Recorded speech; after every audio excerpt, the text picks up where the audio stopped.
Restored Republic via GCR. Judy note, the world we live in is run on blackmail, lies and corruption. A wealthy elite group of families sit at the top of this global power structure. They use children as blackmail tools for their operations and occult belief systems to control governments and people in high places all around the world. It's time we come together, set aside our differences and put our time and energy into defeating the real enemy of we, the people, President Donald Trump. Monday, November 24, 2025, 1800 hours EST. On the nose. Dust takedown dispatch from undisclosed location. The hammer just fell. At 20:31 Zulu, Knights of Malta Sovereign Military Order defectors, alongside Russian naval Spetsnaz and U.S. SEAL Team 6 White Hats, stormed the last functioning deep state cloning vet cathedral beneath the Rothschild Chateau in Prigny-Chambézy, Switzerland. 47 active politician clones terminated on site. Original DNA vaults torched. The Swiss Guard units that tried to intervene surrendered after the first 40 seconds, they're singing like canaries about the Epstein Island 2.0 under Lake Geneva.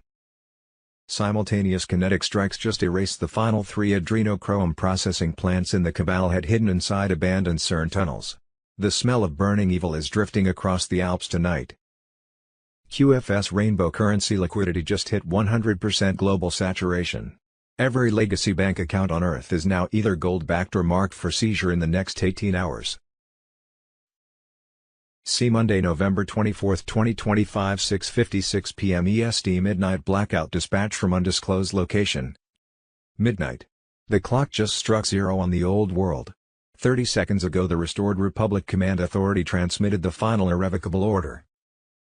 All remaining deep state holdouts have exactly 17 hours to surrender before the worldwide EBS activation tones rip through every screen, every phone, every speaker, every car radio on the planet. When those tones sound at 1700 hours Zulu tomorrow 25th of November, the following will play in this order: no cuts, no commercials. 1. Raw Dallas motorcade footage in 8K. 2. Raw 2020 election server theft footage. 3. Live Gitmo Tribunal confessions. 4. Full Nizar/Jazara announcement read by the legitimate Commander-in-Chief. 5. Medbed rollout schedule for every county in America. Continuity of government is now 100% under 1776 law. Cheyenne Mountain doors are sealed. The 17th letter just lit the final flare. This is the moment my father saw coming in 1963. He took the bullet so we could take the victory. The best is yet to come. Enjoy the show, Patriots. God wins. JFK Jr. 17. Get in immediately. D-Currency and Wealth Transfer Update, November 24, 2025. As twilight falls on November 24, 2025, the divine orchestration of restoration accelerates, with the global currency reset igniting a cascade of blessings for the faithful stewards of this pivotal hour. The SWIFT system's expiration on Saturday unlocked the quantum financial system in full glory, sinking gold-backed ledgers across 209 nations, 3 quintillion in rainbow currencies through the Yellow Dragon family's ISO 20022 tokens.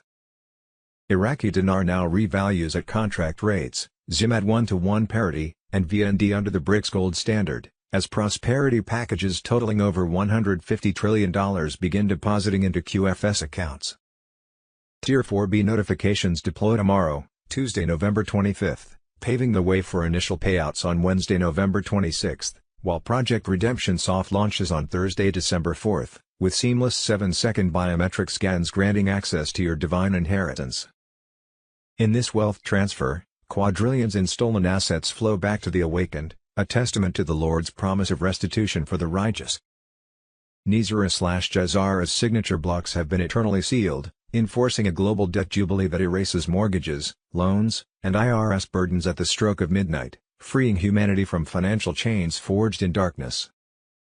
The Federal Reserve servers now lie dormant, legacy banks face obsolescence by December's end, and a monumental $1 trillion infusion from Saudi Arabia channels directly into QFS sectors for AI and quantum prosperity. This is no mere economic shift but a sacred wealth transfer, redistributing elite vaults to patriots who have prayed without ceasing, as XRP anchors all transactions in unassailable truth. By the winter solstice on December 22, the final bloodlines of tyranny will dissolve, and BRICS unified gold currency solidifies under Jezara on December 10, pegging all to tangible assets by January 2026. Beloved, in the quiet assurance of evening, let faith be your anchor amid these birth pangs of abundance. The Almighty fights for the faithful, whispering through this jubilee, seek forgiveness, grant it freely, and serve with purpose. Your season of overflow dawns, a harvest reaped in gratitude and grace. Special Intel Report from the White Hats, November 24, 2025. On Monday, November 24, 2025, the storm descended upon shadows of corruption as White Hat forces executed a divine mandate to dismantle the deep state's grip on our world. Raw footage and confessions will air at 0 o'clock Zulu today, igniting the final push toward sovereignty on Thanksgiving, Thursday 27th of November. The emergency broadcast system stands poised to awaken the masses within the next 48 hours, heralding the 7 trumpets that will pierce the veil of deception. In a 3-day global blackout, Starlink satellites have been aligned to transmit unfiltered truths directly to every electronic device, initiating media, internet and phones to fall silent, save for 911, ushering in the prophesied 10 days of darkness. Non-stop documentaries will unveil the horrors of Pizzagate, Epstein's files and crimes against humanity, broadcasting 3 times daily. While live military tribunals from Gitmo expose the sealed indictments numbering over 700,000. Mass arrests surged forward with unyielding precision, as over 712 high-profile figures, including Swiss bankers and Monaco executives, were taken into custody yesterday alone. Elite teams from the U.S., Russia, and allied nations breached deep underground military bases beneath Denver International Airport and Cheyenne Mountain, collapsing portals and extracting over 180 precious children who had been hidden from the light for more than a decade. In a joint operation with Iranian Revolutionary Guard and original constitutional sheriffs, more than 400 high-value assets were liberated, sealing off the vile trafficking networks that have preyed upon the innocent for far too long. Let us hold these little ones in our prayers, for the Almighty's hand guides every rescue, turning despair into deliverance. They say that the Holy Spirit whispered through the stillness to remind us that God wins as NATO towers crumbled in 71 nations and HARP arrays were neutralized by Space Force. The continuity of government shifted to the restored republic under 1776 protocols, as the Great Awakening birthed a new dawn of liberty. In this hour of trial, we stand as watchmen on the wall, fortified by prayer and purpose. The child rescues from Dugway Proving Ground and Vatican-linked chambers in Rome signaled the enemy's defeat. From Sunday 23 of November, 2025 Restored Republic Dispatch on midnight blackout from undisclosed location. Midnight on the East Coast. This is John Fitzgerald Kennedy Jr., alive, pissed off, and in command. In the last 30 minutes the Restored Republic Command Authority has issued the final 24-hour ultimatum to every remaining deep state puppet still breathing. Surrender unconditionally or face immediate kinetic removal when the EBS activation tones go live tomorrow Monday November 24, 2025 at 0 o'clock Zulu. All Nizara/Jezara signature blocks are now executed. The RV/GCR is locked. Military continuity of government is fully active under 1776 protocols. Cheyenne Mountain, Raven Rock, and Sidar are singing the same song for the first time since 1963.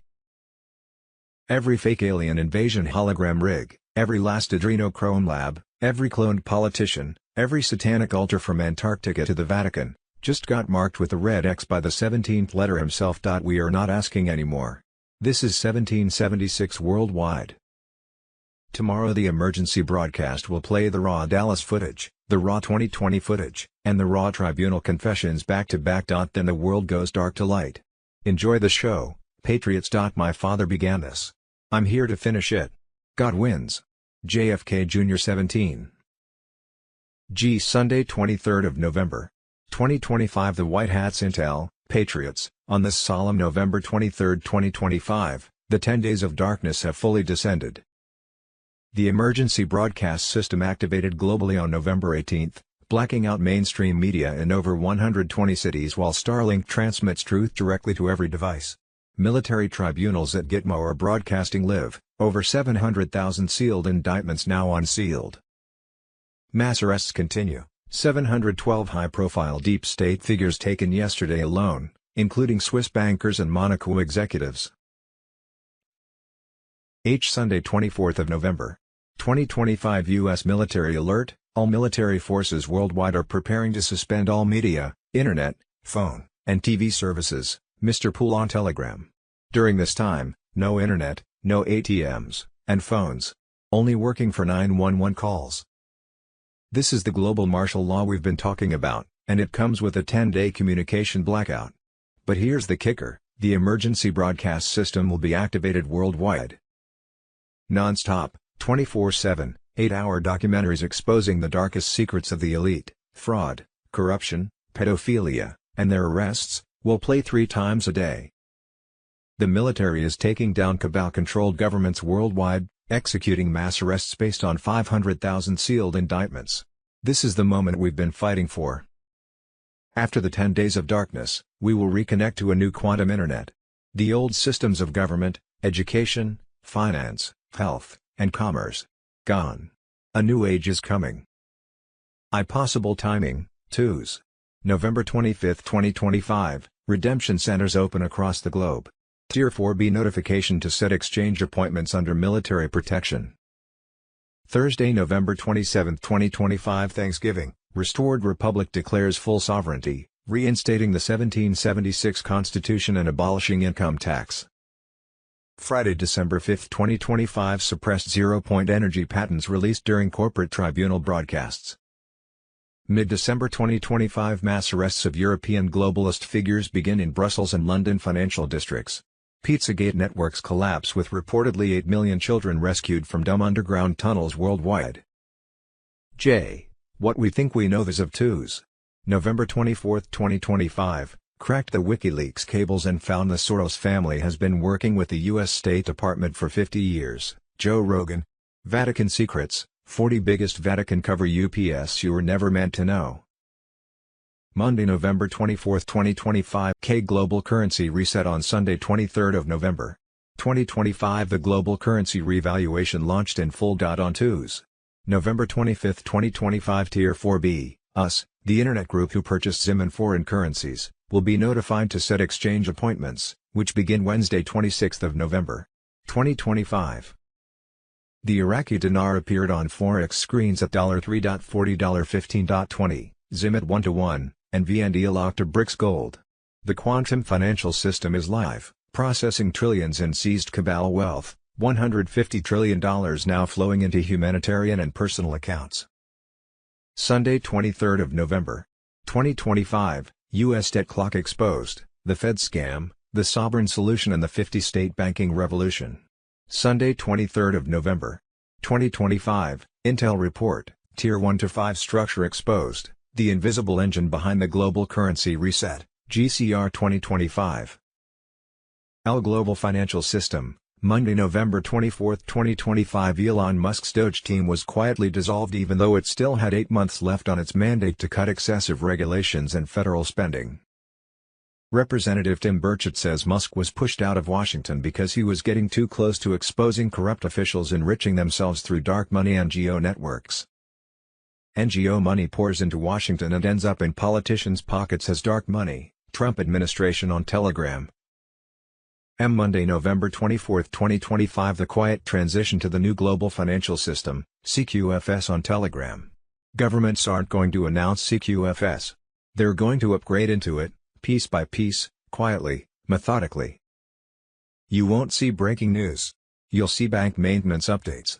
You'll see scheduled improvements to cross-border payment systems. You'll see compliance modernization to ISO 20022 standards. Behind that language, a total rebuild of how value moves, from manual reconciliation to verified transparency. The integration process, here's how the connection is forming in real time. ISO 20022 migration. Governments and central banks are already standardizing messaging formats, the same structure CQFS uses. Liquidity access. State institutions begin tapping into decentralized liquidity pools to settle faster and cheaper. Blockchain record keeping. Slowly, internal ledgers are being mirrored on distributed systems, public, immutable, auditable. No fanfare. No launch date. Just quiet upgrades that change everything beneath the surface. The hidden signal. By the time the public hears about it, it'll already be running. just like the internet existed long before anyone called it the internet. You'll wake up one day and realize that the system's already in place, the payments, the data formats, the verifications, all speak the CQFS language. Why this matters: the ones who understand this before it's official, the early interpreters of this silent shift, will be the ones ready to build, teach, and lead when the rest of the world is still waiting for the announcement. By the time the headlines catch up, the foundation will already be owned by those who saw it forming. Monday, November 24, 2025. Fox News: President Trump announces he will pull all U.S. taxpayer dollars from Nigeria due to the genocide of Christians. Nigeria's a disgrace. It's a genocide, and I'm really angry about it. And we pay a lot of subsidy to Nigeria. We're going to end up stopping. The government's done nothing. They are very ineffective. They're killing Christians at will. Until I got involved in it 2 weeks ago, nobody even talked about it. Monday, November 24, 2025. Charlie Kirk is alive. White hats faked it all. Masked actress caught hugging J.D. Vance. Carrie Cassidy proof inside. Juan and Candace lying to your face. Monday, November 24, 2025. Unredacted client list just landed. Trump signed the release, but Deep State is burning the originals in real time. Names you've prayed for are on it. Sunday, 23rd of November, 2025. Breaking overnight intel drop. Full-scale counterattack. Trump, DHS, and America's silent majority roar back to crush the invasion, fraud, and globalist lies. Sunday, 23rd of November, 2025. Breaking news from President Trump. November 23, 2025. Traitors ordered the military to disobey. Trump demands jail for high-level sedition. Sunday, 23rd of November, 2025. Breaking: SCOTUS blocks the coup. Justice Alito reinstates Texas GOP map. Leftist redistricting ambush shut down. Sunday, 23rd of November, 2025. Just in: Texas National Guard returns from Illinois. Governor Abbott stares down the left. Brings troops home for Thanksgiving.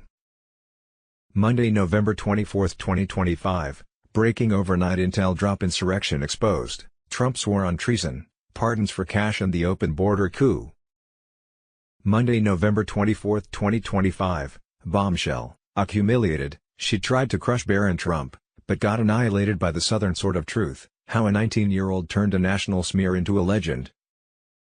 Monday, November 24, 2025. Boom. Biden-Zelensky bombshell leak. Gabbard uncovers discovered phone conversation between Zelensky and Biden. Hunter's Ukraine extortion exposed under Trump's watch.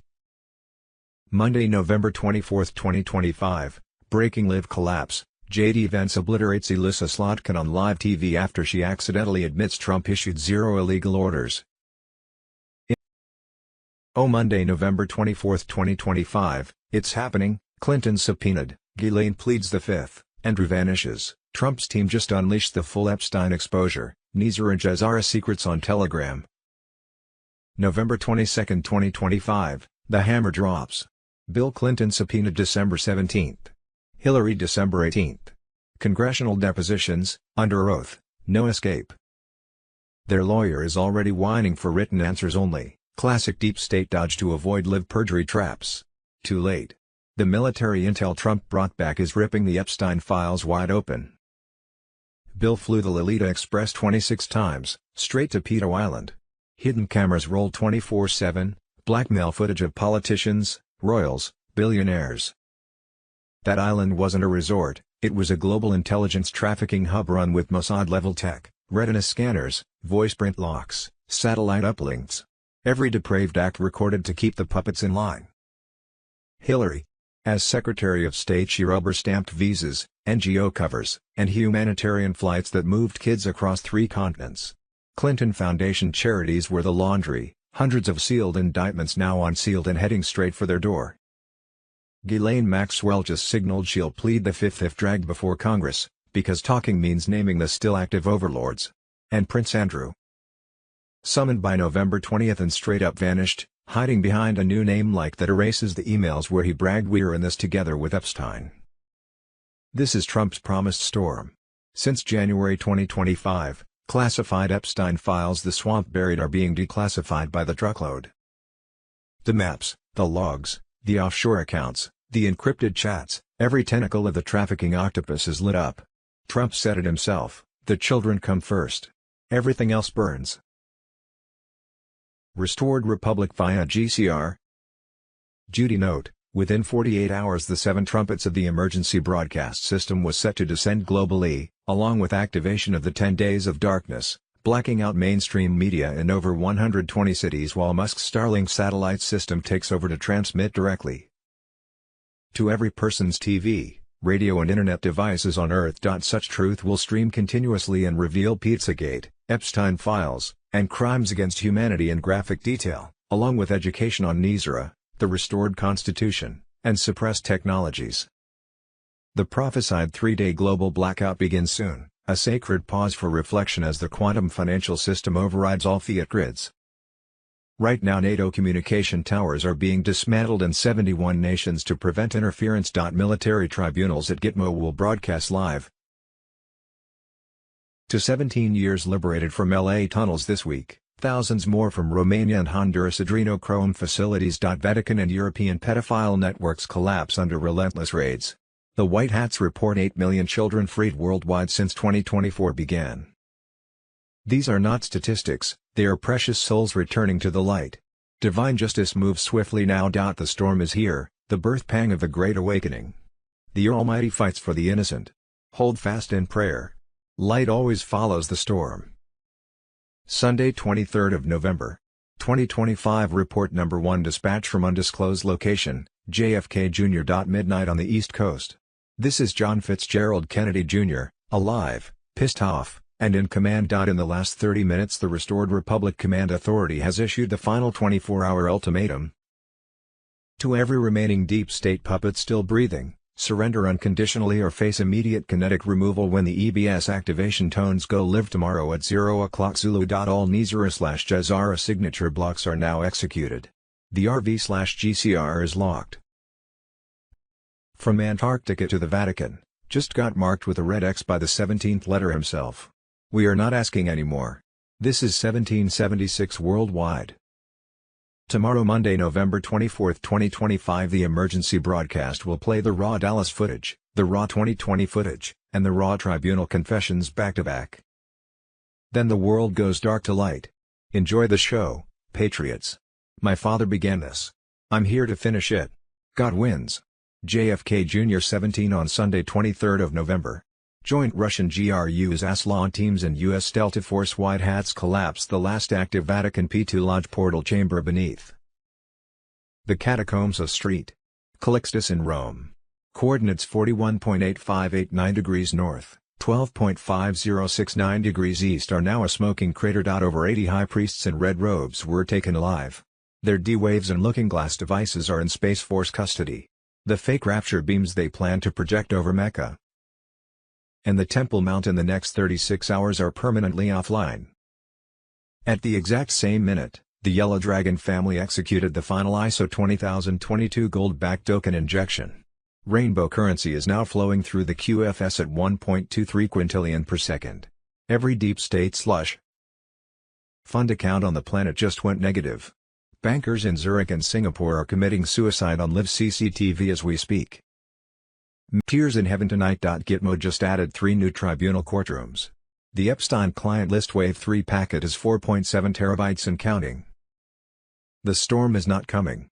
It is inside the wire. Nothing can stop what is coming. Nothing. JFK Jr. 17 Sunday, 23rd of November, 2025. Report number 2. Dispatch from undisclosed location, JFK Jr. at 9:27 Zulu. The Cabal triggered their emergency countermove. 3 rogue DARPA satellites over the Indian Ocean began broadcasting fake Carrington levels to force global blackouts and blame it on the Sun. Space Force 7th Orbital Wing, in direct coordination with Andromeda Council interceptors, executed a kinetic rod of God strike package at 10:51. All 3 birds are now flaming debris over the Southern Ocean. No blackout will happen. Their plan B is dead. Intercepted Luciferian Council comms out of CERN confirm they are now rushing to activate the fake zombie virus files hidden in the old Level 6 Atlanta CDC freezer farm. They have 48 hours left before original constitutional sheriffs and Israeli Shatet 13 White Hats breach and torch the entire facility. The real Biden doubles just attempted an emergency motorcade escape from a chateau in Maryland. One of the doubles literally melted on live drone feed, face sagging like wax, when the clone adrenochrome drip was remotely cut by QFS kill switch. The motorcade was diverted straight into a marine blocking position outside Quantico. Extraction complete. The 2020 footage mirror servers just spun up in 42 countries. The Great Awakening is accelerating faster than their worst nightmares. Hold fast. The next phase drops at dusk. My father's dream will not die today. Son. November 23, 2025 Report number 3 Dispatch from undisclosed location, JFK Jr. My fellow Americans, it's 3:17 EST as I transmit this from a restored Republic continuity bunker beneath what used to be called American soil. I didn't survive that night over the Atlantic in '99 to watch my country. I'm still here because my father started a war and I swore on everything holy I would finish it. In the last 24 hours the board has flipped harder than ever before. At 21:44 Zulu yesterday, Joint Q Team Delta operators embedded with original constitutional sheriffs and a surprise defector cell from the Iranian Revolutionary Guard executed lightning raids on 3 previously undisclosed DUMs beneath the Denver International Airport complex. Seismic sensors confirm total structural collapse of levels 7 to 12. Over 400 high-value trafficking assets were extracted alive and are already airborne to Gitmo for immediate military tribunals. Among them, 2 active cloned avatars of sitting U.S. senators whose originals were terminated in 2018. The doubles began hemorrhaging black adrenal fluid on site. Simultaneous to Denver, Space Force cyberkinetic squads, working in direct liaison with the Pleiadian fleet, took down 3 deep state HARP arrays in Central Australia that were scheduled to trigger Project Bluebeam 2.0's fake Messiah hologram over Jerusalem in the next 100 hours. The arrays are now molten slag. The 17th letter P this morning. In the South China Sea, the Yellow Dragon family vaults just executed an unscheduled ISO 20022 quantum ledger test that moved 47 quintillion in redeemed historical bonds into the QFS rainbow currency backbone. The RV/GCR liquidity pools are now 100% live and shielded. Banks that refuse the gold-backed reset have exactly 72 hours before their SWIFT codes are permanently zeroed out by Space Force. We also intercepted a panicked satanic cabal ritual in an underground temple beneath Luxembourg at 23:06 Zulu. The livestream cut when Knights of Malta White Hat defectors stormed the chamber. The Epstein client list second wave drop, over 900 new names, is already encrypted and scheduled for mirror release across every EBS node the moment the emergency broadcast activation tones sound. The real 2020 footage, the raw Dominion server feeds showing the exact moment the steal was executed, has been uplinked to Starlink and is mirrored in 17 hardened locations. Full declass begins. The instant continuity of government is formally restored, now projected inside. Black Swan event, cyber attack. The collapse, blackout, no internet/markets, EBS alert, truth comes to light, panic, banks closed, Phoenix will rise, only a few survive, liquidity is needed, gold/silver standard backing, new asset classes born, XRP supports.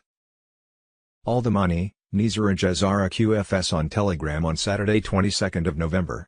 2025 mass arrests commenced as 50,000 elite white hat forces, bolstered by international contingents from Canada, France, Germany, Russia, and Brazil, secured deep underground military bases, DUMs, beneath Denver International Airport, Cheyenne Mountain, and Dugway Proving Ground. On Saturday 22nd of November.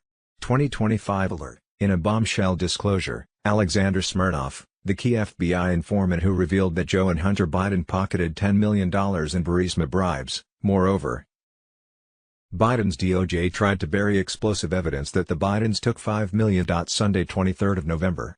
2025 United States Marine Corps sniper, Sergeant Tyler Vargas Andrews testified under oath that he was denied permission to obliterate the in Afghanistan before Joe Biden, Mark Milley and Lloyd Austin murdered 13 U.S. service members and over 170 civilians. Plain and simple, we were ignored. Our expertise was disregarded. No one was held accountable for our safety. The withdrawal was a catastrophe. There was an inexcusable lack of accountability. Possible timing. November 2025, Prosperity packages exceeding $150 trillion initiate QFS deposits, erasing debt slavery and redistributing elite vaults to awaken patriot statues. November 18, 2025, EBS test tones confirm military readiness. Friday evening, November 21, 2025. Continuity of government was quietly transferred to the restored Republic at 6:30 EST inside the Cheyenne Mountain Continuity Bunker. Friday, November 21, 2025 at 5:12 CET. P2 Lodge Cardinals in Malta tried to activate Project Blue Beam 2.0 from their subterranean cathedral. Pleiadian liaison craft jammed the hologram arrays mid-projection. The fake messiah never materialized. Friday, November 21, 2025 at 2:17 EST, Joint Q-Team Delta operators and defected Knights Templar recon units executed simultaneous raids on 3 previously undisclosed domes beneath the Swiss Alps, coordinates 46.8 degrees north 8.4 degrees east, and the Patagonia ice fields. Friday, November 21, 2025 at 2:17 EST, Joint Q-Team Delta operators and defected Knights Templar recon units executed simultaneous raids on 3 previously undisclosed domes beneath the Swiss Alps, coordinates 46.8 degrees north 8.4 degrees east, and the Patagonia ice fields. Saturday, 22nd of November, 2025. We are inside the 36-hour window. The storm has arrived.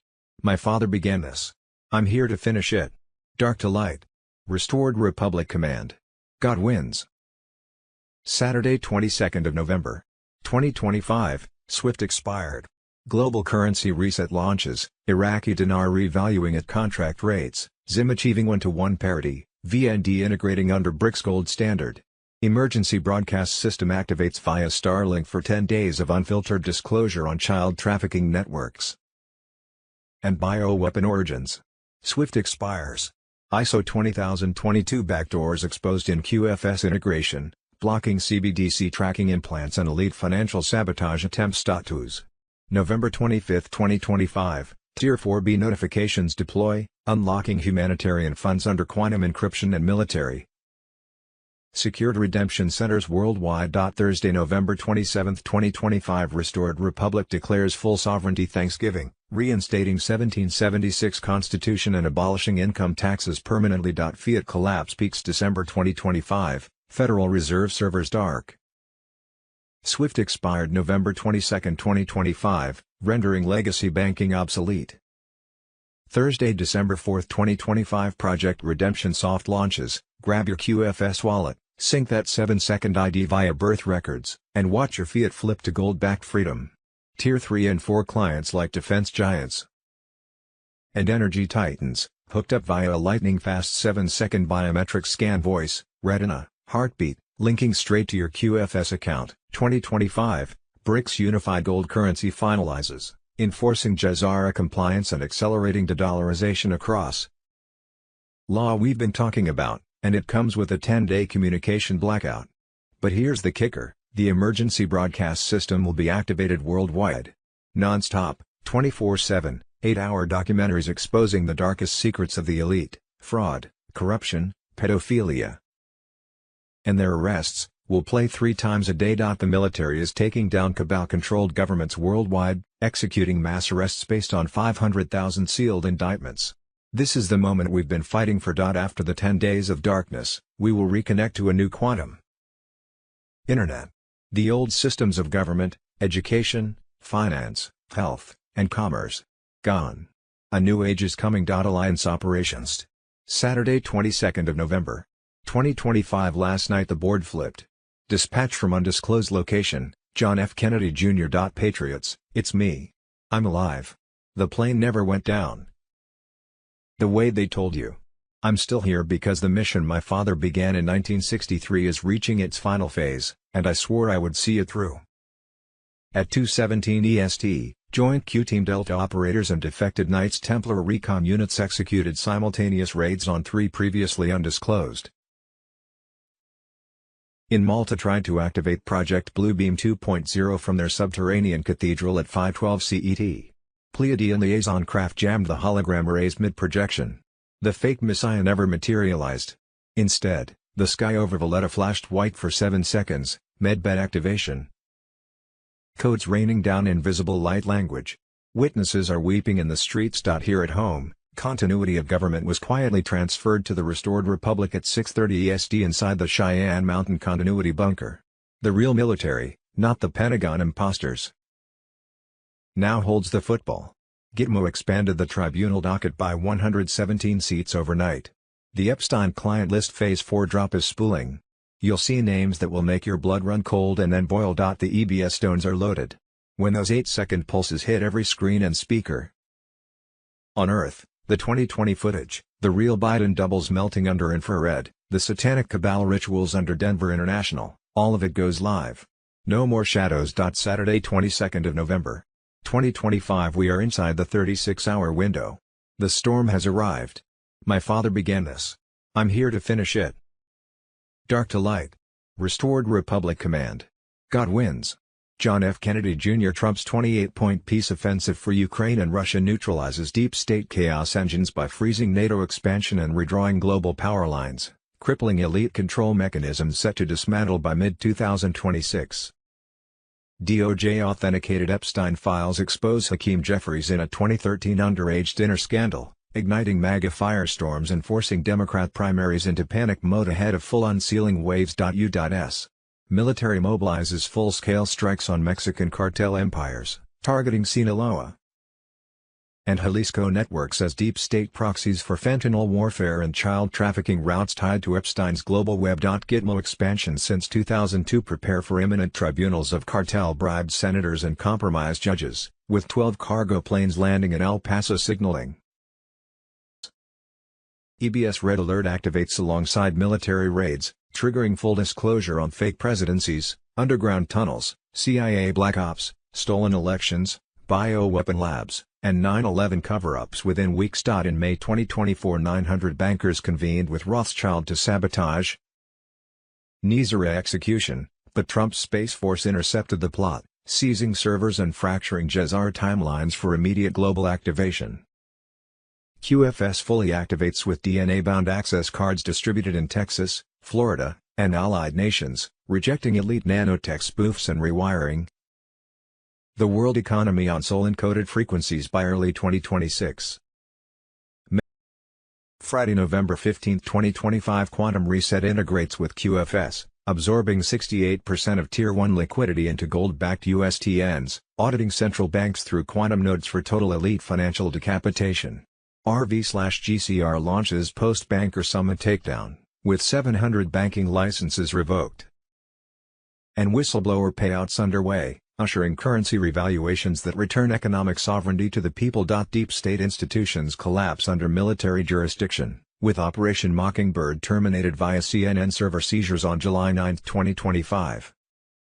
And probes into NBC, BBC, and Al Jazeera exposing globalist propaganda. Earth Alliance white hats, under Trump's command, raid elite strongholds and unseal 100,000 indictments in Phase 3 of the Earth Restoration Directive, declassifying zero-point energy and anti-aging tech by July 2026. Epstein files release looms imminent, pushed by deep state provocations to implicate old guard traitors, enabling MAGA sweeps in Congress and classifying insurrectionists as enemy combatants punishable by death. Trump's major warning to deep state insurgents invokes the insurrection strikes by December deadline. The Great Reset cyber attacks pausing electronic grids. 10 days of communication darkness. The EBS has activated in Los Angeles, Chicago, Houston, Phoenix, New York City, Philadelphia, Seattle. International white hat forces of the U.S., Canada, France, Germany, Russia, Brazil have secured deep underground military bases beneath Colorado's Denver International Airport, Wyoming's Cheyenne Mountain, Utah's Dugway Proving Ground. The countdown to liberation begins. Trump office on Telegram. Global military tribunals, secret trials have already begun. Names you once trusted will face the ultimate judgment. Justice is not coming, it's here. The final sweep, thousands of arrests underway. The last deep state strongholds are being dismantled. No escape, no deals, no mercy. Assets seized, billions in stolen wealth recovered. Corrupt corporations fall. Central banks panic. The power is shifting back to the people. Humanity's awakening, free energy, suppressed technology, and lost medical breakthroughs will finally be released. What was hidden will now heal the world. The final reset is underway, the old world crumbles. A new system rises. What's coming is beyond imagination. Saturday 22nd of September. 2025, United States and global military alliances are on high alert, with sources confirming that the mass arrests phase of the storm has commenced on Saturday 22nd of November. 2025 mass arrests commenced as 50,000 elite white hat forces from the US, Canada, France, Germany, Russia, and Brazil secured dumb military bases beneath Colorado's Denver International Airport. Saturday 22nd of November. 2025 Q on Telegram. As twilight descends on this pivotal November 22, 2025, divine orchestration unfolds in the financial realms, with the global currency reset, GCR, and revaluation, RV, poised for launch imminently. Fulfilling ancient prophecies of wealth transfer from the wicked to the faithful stewards of God's bounty. Iraqi dinar holders rejoice as 25,000 IQD becomes universally accepted by U.S. banks, while all global institutions transition to the quantum financial system, QFS, under ISO 20022 protocols utilizing XLM and XRP, securing prosperity for 8 billion souls in an unbreakable ledger of transparency and equity. Pentecostal payments cascade forth this very evening, triggering a domino effect that Wolverine confirms is the precursor to full redemption, with Trump's clandestine summits alongside UK, Japanese, and Saudi leaders aligning the stars for this jubilee of abundance. In a testament to heavenly mercy, Nizar/Jazara decrees activate nationwide debt forgiveness at midnight, nullifying mortgages, loans, credit burdens, and IRS enslavements in a global jubilee that dismantles the Federal Reserve's Rothschild grip, exposed since the illicit 1871 Act and 1900 gold standard betrayal. The Republic, re-inhabited since July 23, 2024, emerges sovereign and debt-free, reclaiming quadrillions in stolen gold and offshore assets through QFS mechanisms, marking the greatest wealth transfer in history as the cabal's black swan financial apocalypse, complete with stock and Bitcoin collapses, ushers in a quantum energy renaissance. Military guardians secure payout centers, ensuring every patriot receives their sovereign funds without delay, a divine restitution for years of faithful endurance. Medbeds, those miraculous vessels of restoration, roll out concurrently in secure facilities, obliterating Big Pharma's reign of suffering and healing the afflicted in body and spirit, available first to rescue workers and elders, then to all who seek the Lord's renewal. By dawn tomorrow, November 23, 2025, initial payouts commence for Tier 4B invitees, with broader access cascading through December, inviting us to steward this bounty in service to one another. In this eve of liberation, let us kneel in gratitude, for the formula of true happiness, seeking forgiveness, granting it freely, quickening our steps in purpose, and serving with joy, guides us home. Global Financial Systems. Saturday 22nd of November. 2025 Bank Announcement.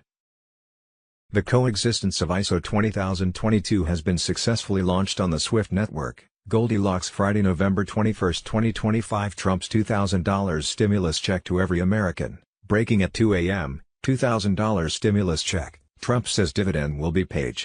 Saturday 22nd of November. 2025 Leaked military. They were wrong. Trump's white hats had eyes inside the whole time. Space Force quantum surveillance tracked every traitor. When the hammer dropped, special forces stormed the summit, seized every server, and locked down the data that will bury them at tribunal. Over 140,000 sealed indictments now active, raids hitting dumps in Greenland, Guam, Cheyenne Mountain, and under the Vatican. Confessions pouring out via AI frequency extraction. No more lies. QFS is live and biologically locked to your DNA, no cabal bloodline. Code can touch it. Their Project Dawn hijack attempt. Servers fried July 3, 2025 in Liechtenstein and Luxembourg. DNA access cards are already distributing in Texas, Florida, Romania, Serbia, gold-backed, Sol frequency tuned.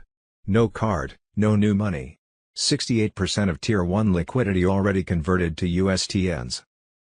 NATO's secret frequency jamming towers in northern Italy, built by BlackRock and Moderna to block QFS sync and fake chaos during EBS, got blown offline October 28, 2025.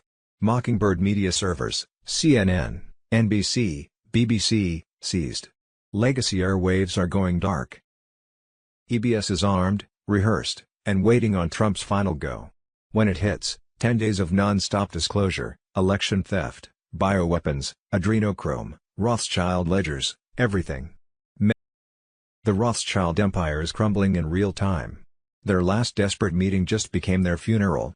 Trump didn't just save the republic, he's delivering the greatest wealth transfer in history straight to we the people. WWG1. The storm isn't coming, it's here. Share this before they try to scrub it. Nizara now. Victory is ours. K. Friday, November 21, 2025 alert. Trump's $1 trillion deal with Saudi Arabia just broke the entire financial system, central banks collapsing, SWIFT disabled, QFS taking full control right now. John F. Kennedy Jr., Patriots, the storm is here. Trump's epic $1 trillion Saudi investment pledge isn't just big business. Satellites from U.S. Space Force, beaming encrypted data direct to joint U.S. bypassed for secure financial, energy, and intel flows. Why now? Their plots crumbled, Ukraine money pit drained, Israel-Gaza psyop flopped, BRICS imploded refusing QFS. NATO's BIS Black Ops exposed without biometrics. February 2025 ultimatums forced resignations, QFS audits nuke slush funds in Ukraine, Africa, Latin America, poof, gone. The Khashoggi hoax. Deep state media BS to smear bin Salman, but Trump's got his back against the compromised CIA. Even Saudi-Israel ties. Trump's enforcing real peace, Palestinian statehood or bust, ending the elite's endless war profiteering through fake NGOs and UN rackets. Quantum contracts seal U.S. defense and AI deals, leaving globalists trapped. BIS lost 17 QFS chains by October. ECB clings to two gateways. BlackRock's Euro Shadow Fund dissolved November 6 after 82% of client pots flagged as stolen loot. Project Redemption soft launches December 4, 2025. Grab your QFS wallet, sync that 7-second ID via birth records, and watch your fiat flip to gold. Backed freedom. This trillion-dollar hammer smashes central bank tyranny. Trump and bin Salman hold the kill switch on the elite's vault, the Great Awakening accelerates, arrests loom, and Nizara/Jazara unleashes the wealth they stole from us. Rise up, Q family, the White Hats win. WWG1. Restored Republic L.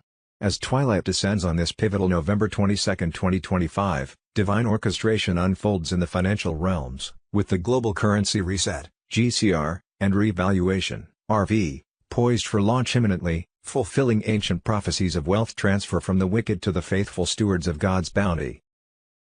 Iraqi dinar holders rejoice as 25,000 IQD becomes universally accepted by U.S. banks, while all global institutions transition to the quantum financial system, QFS, under ISO 20022 protocols utilizing XLM and XRP, securing prosperity for 8 billion souls in an unbreakable ledger of transparency and equity. Pentecostal payments cascade forth this very evening, triggering a domino effect that Wolverine confirms as the precursor to full redemption, with Trump's clandestine summits alongside UK, Japanese, and Saudi leaders aligning the stars for this jubilee of abundance. In a testament to heavenly mercy, Nizara/Jazara decrees activate nationwide debt forgiveness at midnight, nullifying mortgages, loans, credit burdens, and IRS enslavements in a global jubilee that dismantles the Federal Reserve's Rothschild grip, exposed since the illicit 1871 Act and 1900 gold standard betrayal. The Republic, re-inhabited since July 23, 2024, emerges sovereign and debt-free, reclaiming quadrillions in stolen gold and offshore assets through QFS mechanisms, marking the greatest wealth transfer in history. The cabal's black swan financial apocalypse, complete with stock and Bitcoin collapses, ushers in a quantum energy renaissance. Military guardians secure payout centers, ensuring every patriot receives their sovereign funds without delay, a divine restitution for years of faithful endurance. November 23, 2025, initial payouts commence for Tier 4B invitees, with broader access cascading through December, inviting us to steward this bounty in service to one another. In this eve of liberation, let us kneel in gratitude, for the formula of true happiness, seeking forgiveness, granting it freely, quickening our steps in purpose, and serving with joy, guides us home.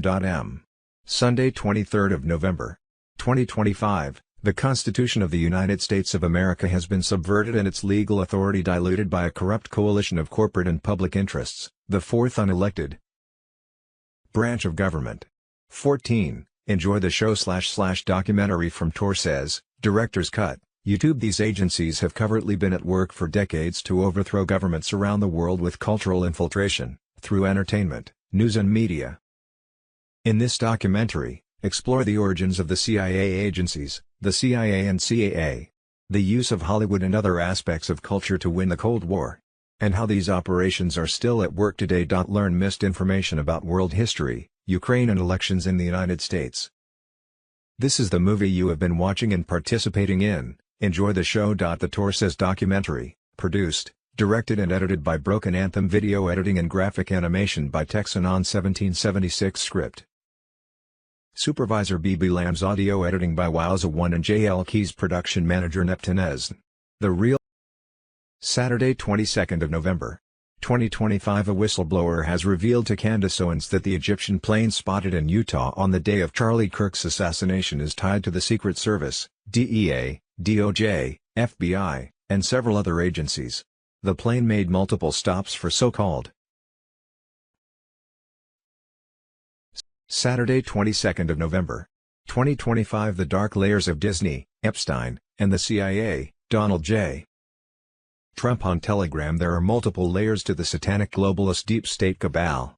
It also goes by many names and is made of numerous families which sit at the top. How long has the child trafficking aspect of this cabal really been operating? The answer is that there have always been honey trap operations, but they later evolved into honey traps using children. The children were also used by our intelligence agencies through the CIA's MKUltra program and the Monarch program for mind control operations, which are still conducted to this day but with a completely new method and operation using technology that is slowly being revealed to the public. Disney was just another way to have an unlimited pipeline and access to new children. Disney Cruise Lines would stop at Epstein's Island and St. Thomas for snorkeling trips and other excursions. These weren't just trips, they were a part of a global trafficking operation to bring children to and from the islands, hidden right in plain sight. Whose islands are also close to Epstein's Island?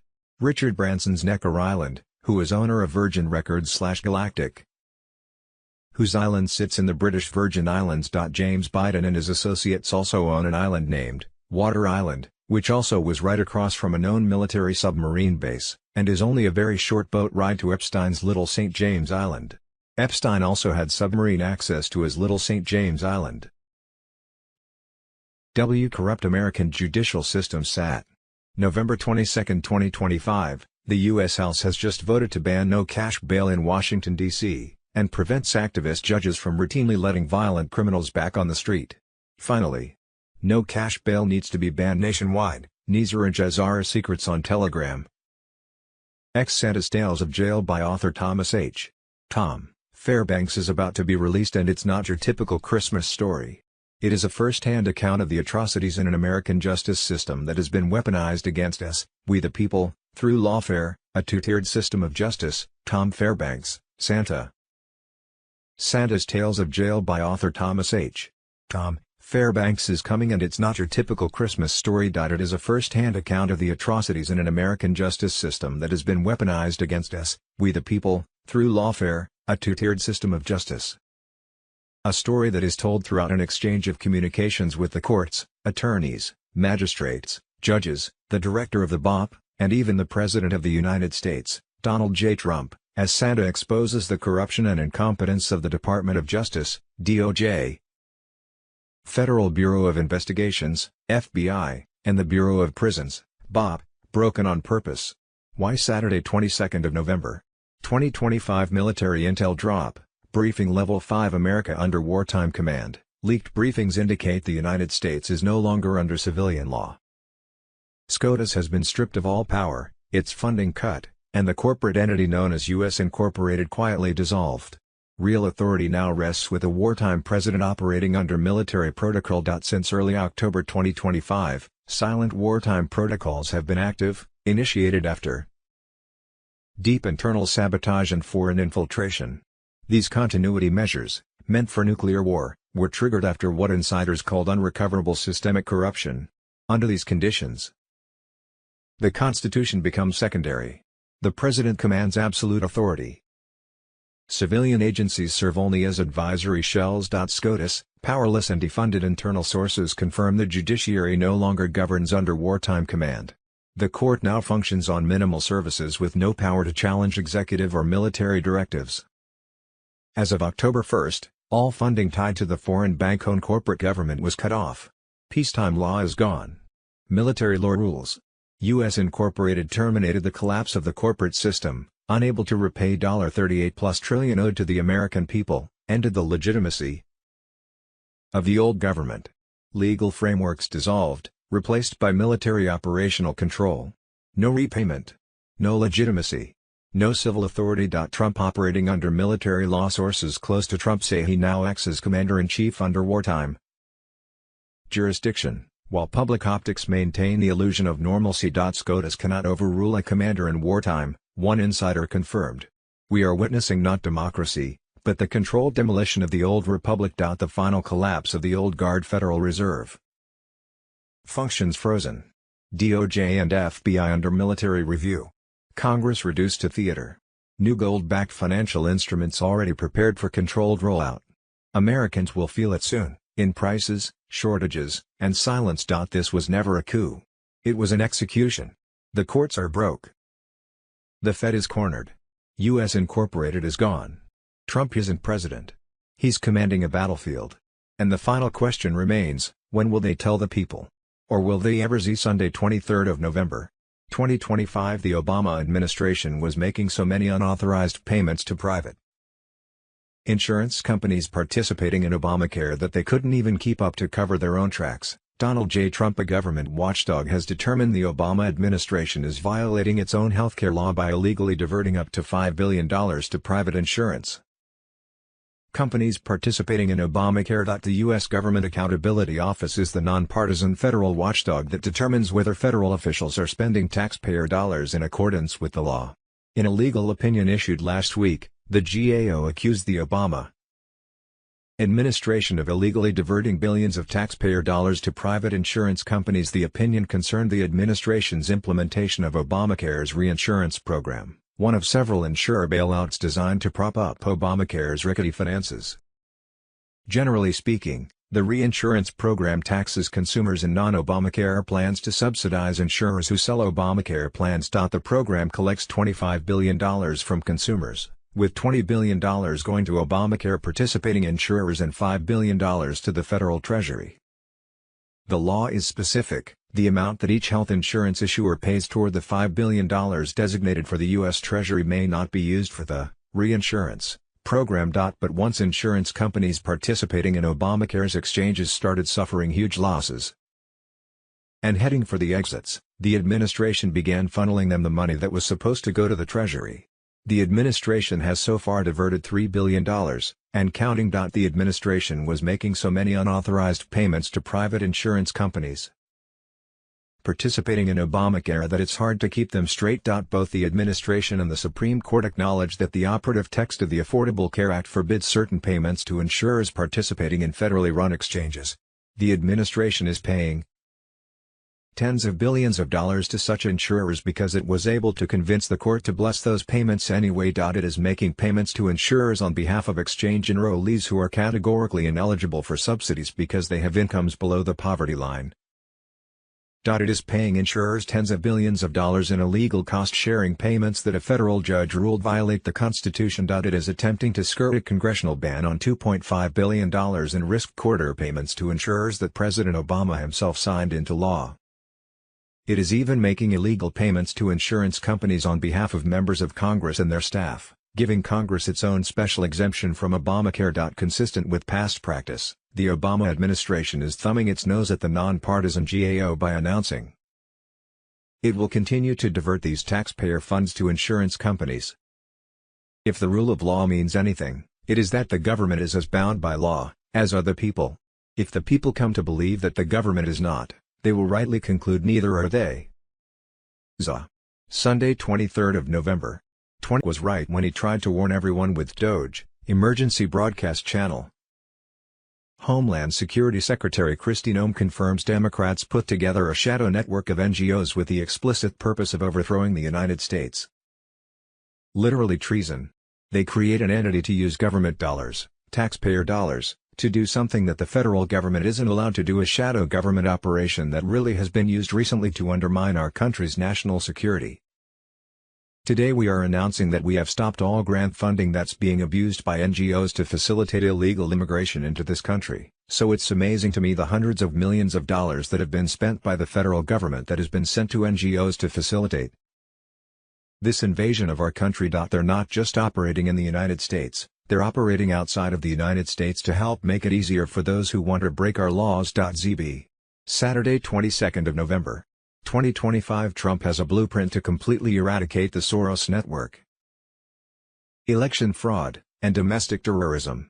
From U.S. taxpayer dollars being funneled through USAID, AWEB, the Open Society, Arabella Advisors, the Tides Foundation and other NGOs funding election fraud and domestic terrorists to steal elections and take over countries and implement communism across the world. Recently, the Open Society Foundation and 5 others linked to George Soros are involved in a scheme laundering more than $40 million in charitable donations through non-profits and redirecting them into the political race in NY. That is about to elect its first communist mayor. This is happening all over the US and in other countries around the world and is only one layer to this entire operation. This layer of fraud in the head of the snake must be removed before any real progress begins. It's time to make a move towards freedom, fairness, and accountability, aka, Justice CC. Sunday, 23rd of November. 2025 leaked military report, Trump's forces seized servers, activated QFS DNA cards, took down NATO towers and armed the EBS, FBI Director Kash Patel. Patriots, the cabal just got exposed big. In May 2024, 900 elite bankers flew into a black site currency stabilization summit under Rothschild orders. Delay the global reset, and keep us slaves to their fiat scam forever. They thought NATO encryption and private armies made them untouchable. They were wrong. Trump's white hats had eyes inside the whole time. Space Force quantum surveillance tracked every traitor. When the hammer dropped, special forces stormed the summit, seized every server, and locked down the data that will bury them at tribunal. Over 140,000 sealed indictments now active, raids hitting dumps in Greenland, Guam, Cheyenne Mountain, and under the Vatican. Confessions pouring out via AI frequency extraction. No more lies.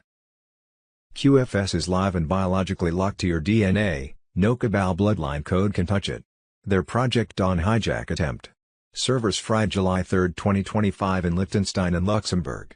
DNA access cards are already distributing in Texas, Florida, Romania, Serbia, gold-backed. Sol frequency tuned. No card, no new money.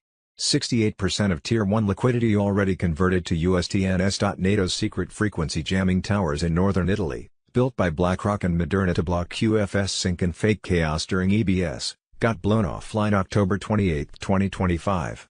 Mockingbird media servers, CNN, NBC, BBC, seized. Legacy airwaves are going dark. EBS is armed, rehearsed, and waiting on Trump's final go. When it hits, 10 days of non-stop disclosure, election theft.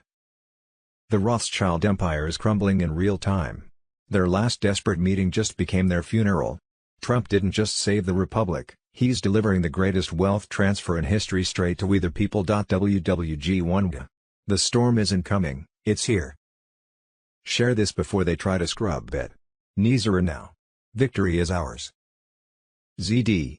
Saturday, 22nd of November. Elon Musk was right when he tried to warn everyone with Doge, Nizar and Jazar exposed on Telegram. Homeland Security Secretary Kristi Noem confirms Democrats put together a shadow network of NGOs with the explicit purpose of overthrowing the United States. Literally treason.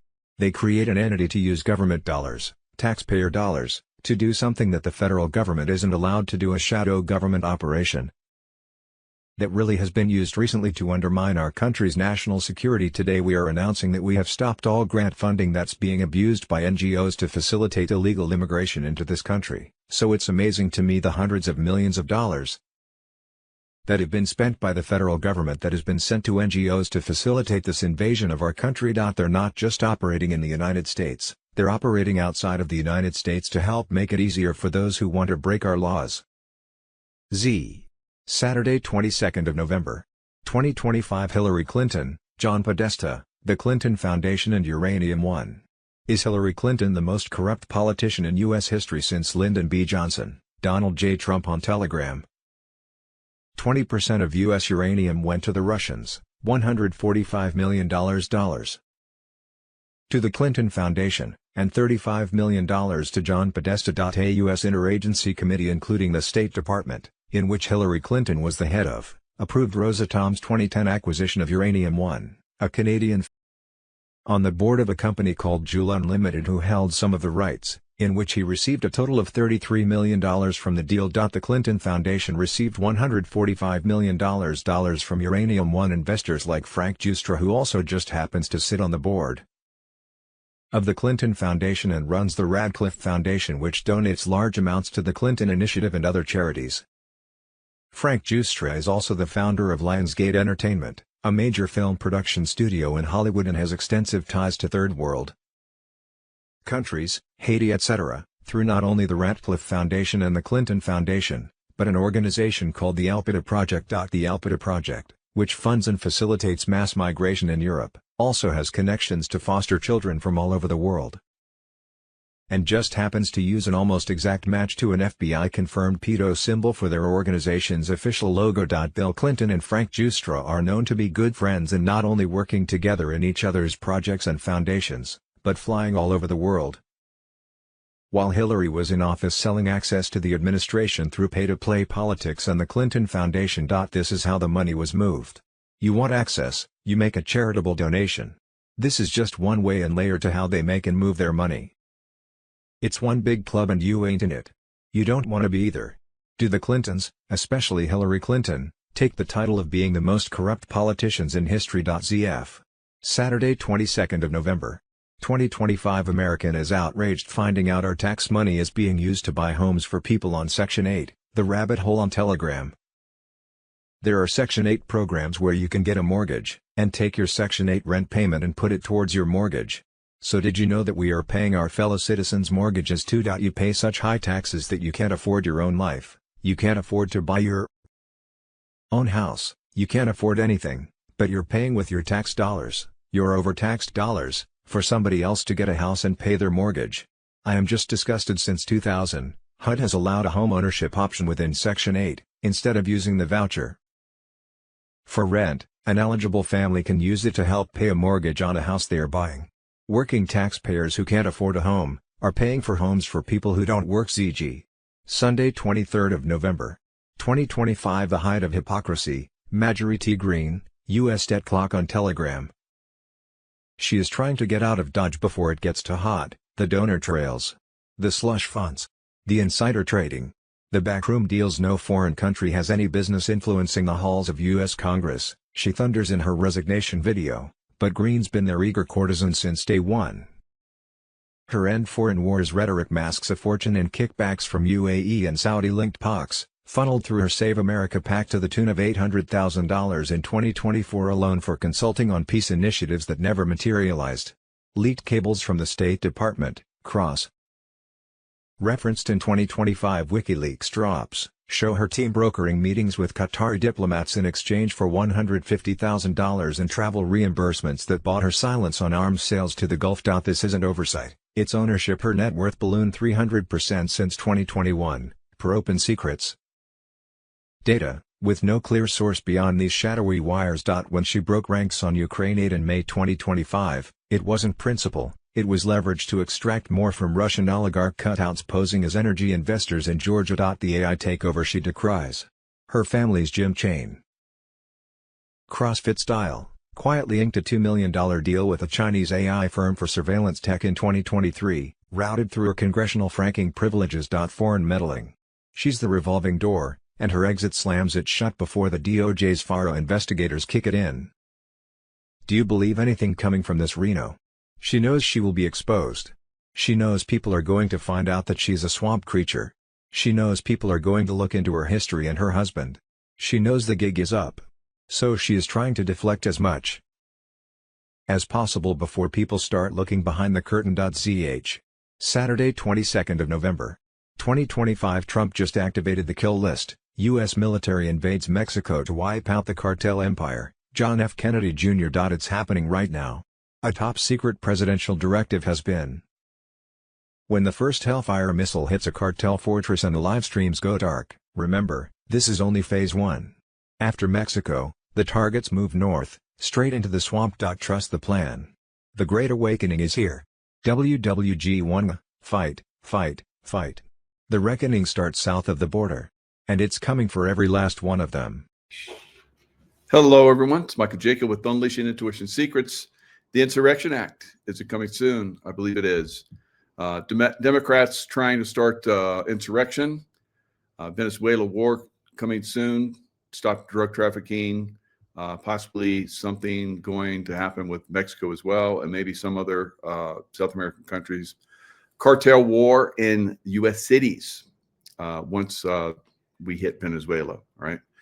So we saw the demonstrations, which were supposed to be much bigger than they were, but they never really got traction, never really got the excitement and people behind it that Democrats expected, the deep state. So that was, didn't work out. They're going to try and, throw Epstein at Trump, the Epstein files at Trump.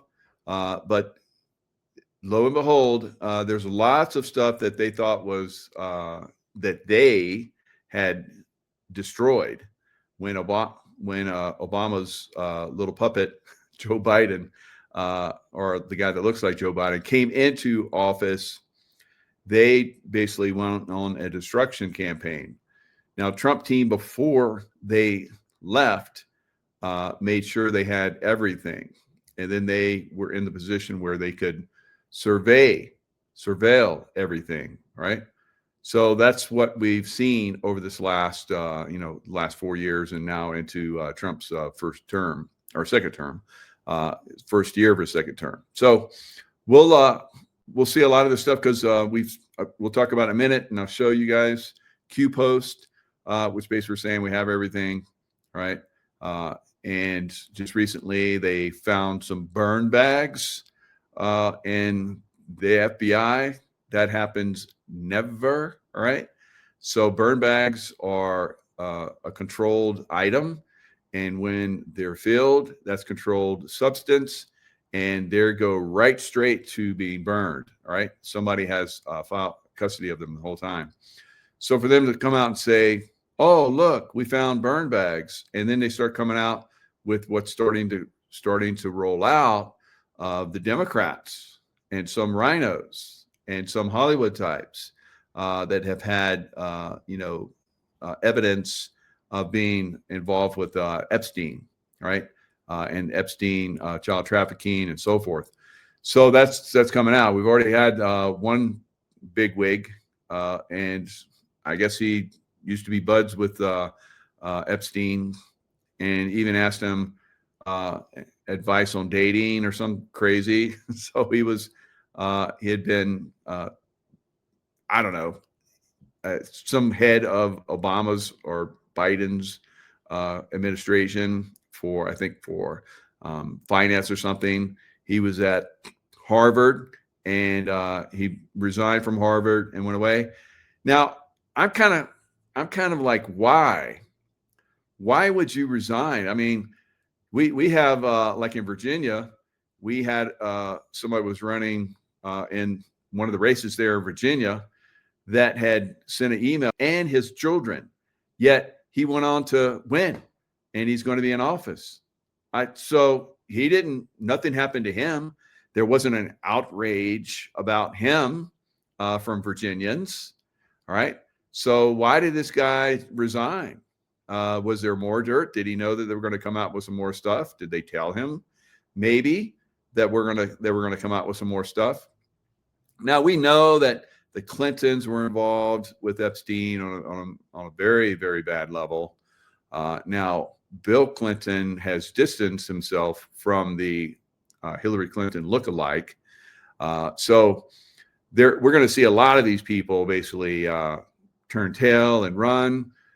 We've seen a lot of the Hollywood celebrities that have and are saying they're going to go overseas, going to live overseas, and maybe in some places that they go to, they're not going to be welcome. I think one of them that went to Ireland, she wanted some kind of diplomatic immunity and so forth. And they're like, nope, we're not going to give that to you. So she went to Australia. So maybe the Australians will give her some, but I doubt it. Right? They got hammered. I think next year we're going to see Australians get their guns back. I'm predicting that, but I think they're going to get their guns back. Right? So that will be the end of the deep state in Australia. So they're almost, I think, the end of the deep state in Australia already. But I think that the Australians saw what was played on them, and they're going to want their guns back, just like Americans. And that may play in a lot of other areas. New Zealand may get their guns back at some point after that scam of a mosque shooting. I said right away that was a scam. That was like total BS. That was like some guy with paintball gun or something was running around and shooting people in corners, and the way they reacted, and complete BS. All right. So yes, Andrew, I believe I'm right. So I'm right if you guys decide I'm right. Right. So I see it, but things can change. People can not get involved, but I think the Aussies want their guns back. Right. I think the Canadians, although a few years ago, supposedly they gave up their guns. I don't think they did. Right. Most Canadians did not give up their guns. And when they become part of the U.S. or portion of Canada become part of the U.S., they would just like buy guns like crazy. Right. All right. It's going to happen. Yes. So predictions, some of them come true. Most of them do in my case. But we'll see a lot of things going forward. So let's jump into the Insurrection Act. So the Insurrection Act of 1807 is the U.S. federal law that empowers the President of the United States to nationally deploy the U.S. military and to federalize the National Guard. Now, we've already seen National Guard deployed. Units and Marine Corps in California, in L.A. That was easy for them because they have a massive base in Camp Pendleton. So all they had to do is just drive a little distance up north and get involved, and they did. I think we're going to see Marines in most major cities coming up, guys, and it may happen fairly soon. It may happen before Christmas, right? So we're just going to be watching that. So we're going to see these things happen. So why would you do Insurrection Act? Suppression of civil disorder, armed rebellion. These are things that I believe they're going to resort to in these Democrat cities because they have not been successful with their demonstrations. The demonstrations went over like a wet blanket, right? Right. So they got thrown right off. No one really got that much involved. I guess they're instigators that they pushed in there to try to get everybody like fired up like they did with the George Floyd. It didn't work, right? So I think Democrats, I'm saluting you Democrats that are like, not falling for this bullshit. Keep it up. We're all going to combine here pretty soon. Not everybody, but those that don't, those that are violent, unfortunately, violence will be met with violence, right? But there will be people in positions to, like if I came into a party and I was hanging out and you saw me like, making sure everything was cool, you'd feel pretty comfortable, wouldn't you? Right? Yes, you would. And I know people love to have me around. So imagine the Marines come into a city and you have perhaps some bad people at the party, and they see the because I have a master's degree in badassery, right? So when I come into a situation, no one F's around, right? F around and find out, right? I actually have a shirt. I was going to wear that. I have a shirt on my site where I sell clothing. So FAFO, and it's got a big angel. You got the angel wings with the sword. So that's Archangel Michael stuff. All right. So master's degree in badassery. You could use that if you want, right? But you've had to have done a lot of work in that area, right? So I've done a lot of work in that area, so I can claim that. So it is one thing that we're going to see with the Marines. They're badasses. They're the most exceptional military unit in the world. And when they come, I saw them. I saw them in Iraq. I saw them in Afghanistan. When they showed up, everybody behaved, right? And if they didn't, they got spanked. They effed around or they found out, and then they behaved, right? So the Marines have there's a lot of respect for Marines. So if the Marines come to these cities with these cartel members, and it's time, and they're like, go get them, they're done, right? The Marines are like, you tell them to go, and they don't stop until it's done, right? So that's what we're going to see, I believe, in these insurrectionist cities. It depends on which ones they are. Could be some pretty good devastation in them. I think we're going to see a lot. I see a lot in my mind's eye. I see a lot of drone warfare being utilized. Small drones will go inside of buildings. Doors will be blown that are suspect of holding our cartel members, and drones will fly in, little tiny drones that will go in and survey. So we don't have to send a bunch of guys in, slamming into these rooms. That's the way I learned at SEAL Team 6. We blew the doors, and the shock of that, a flash crash into the room, if we weren't blowing the doors, shocked everybody. I can tell you, when flash crash goes off or demolitions used, the overpressure in a room from a demolition charge and from a flash crash will knock the heck out of you. If you're not, I'm trained, I can handle it, right? I know how my team would move, so I would be part of the resistance sometimes. We play, reverse roles. We be like the guys going in to get the terrorist or rescue the hostages or both. And I remember being with the gun with the hostage and getting shot. Right, we have face mask on, so we're excellent shots. And but in today's day, we don't have to just blow into those rooms. It's going to be really good. And there's ways to pie a room and so forth that we've learned over time. In fact, I see some people talking about some Aussies in the house. I learned the pieing in Australia long ago, how they would pie instead of going into the room, they'd be outside the room. Just pie. They pie. Think of a pie, and you're outside the room instead of rushing into the room. You're outside the room, and you're just slowly move and rotate your barrel, and you cover the room that way instead of going in. Very effective. Very effective.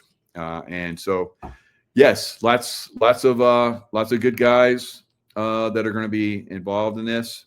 That little son just wants to come in there and peek in, and we can't have that. We can't have the sun blinding us, right?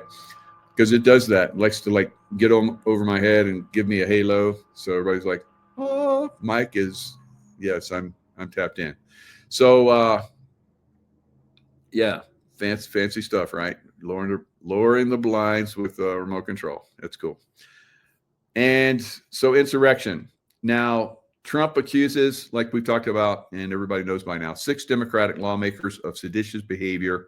You think he's just joking around here? Now, let's talk about that a little bit. Now, I said right away that was total BS. I've never seen anything like that before in my entire life, in my entire career. Horrific. And I posted it. I was like, I completely, support these 6 Democrats that, insurrectionist, seditious behavior, for them to be arrested and tried by a military tribunal. And then if they're guilty, then to be held accountable, right? And we know what that means. If you're treasonous, you're going to go bye, right? You're going to get a nice little necktie and you're going to dance, right? So, and I hope we get to watch that. All 6 of them do a little dance, all right? And so it reminds me, I just do a little dance, make a little bye-bye tonight. Yeah, I shouldn't go there, but the disco times. I remember, get down, get down, get down, get down. 6 Democratic lawmakers.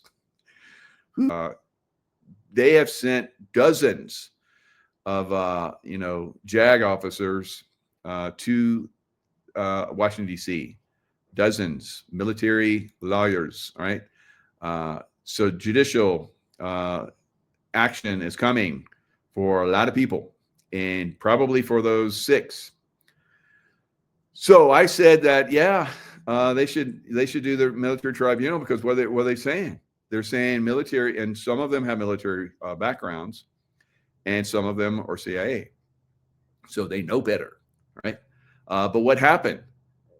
Jeffrey Epstein files, they pushed it. They thought they were going to get Trump, and then it's like, oh, look what we found. Look what we found. And they're like, oh shit, we gotta like go heavy now. So here we have these 6 throwaway Democrats, because that's what's going to happen to them. They're going to be thrown away. All right. Sacrifice yourself. All right. So it's called seditious behavior at the highest level, Trump said. Absolutely.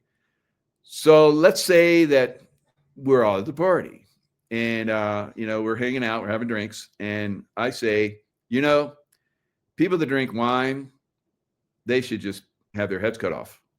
And you'd be like, what? If you're drinking wine. So I personally like red wine. I like all wine. I like beer, wine, not alcohol so much, but I partake occasionally. Tonight I'm going to take my lovely, and we're going to have some champagne and nice food and steaks and lobster. So you can say something like that in a crowd, and it's like people like, but if there's like a military guy that's on a submarine or on an aircraft that is kind of like leans a little bit left, and he just got the okay from upper level, because these are Congress people. So some of these people that are in these groups. Now, when you get a lawful order, Trump has never given an unlawful order ever. So why are they talking this? They're trying to give cover for people that are maybe leftist. Now, we know that cartel members went into the military. We already know that. It's like, and that's the way the military is. Oh, we'll make a good man or woman out of you, right? You want to leave drug trafficking behind? Okay.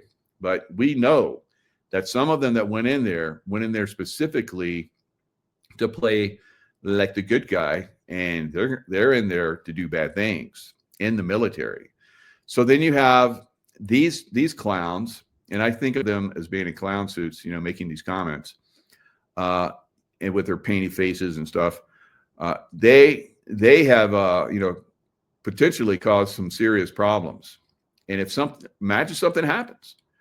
Imagine, I don't know, we're going into Venezuela, and somebody's told to launch the missiles, launch the Tomahawk from the submarine, and somebody's like, oh, that's bullshit, and sabotages it and blows the whole sub up. Yeah, this is what happens, guys, because we saw that with the Gulf War, where we had a lot of Muslims that were in the military that were throwing hand grenades and commanders' tents. We saw the one guy down in Texas. We can have this happen, and if you have people like that trying to instigate it, which I don't think has ever happened in history, and if it has, it was dealt with immediately. So I think we're very close. We're very close, right? We have Tina Peters just went into, was just put in solitary confinement.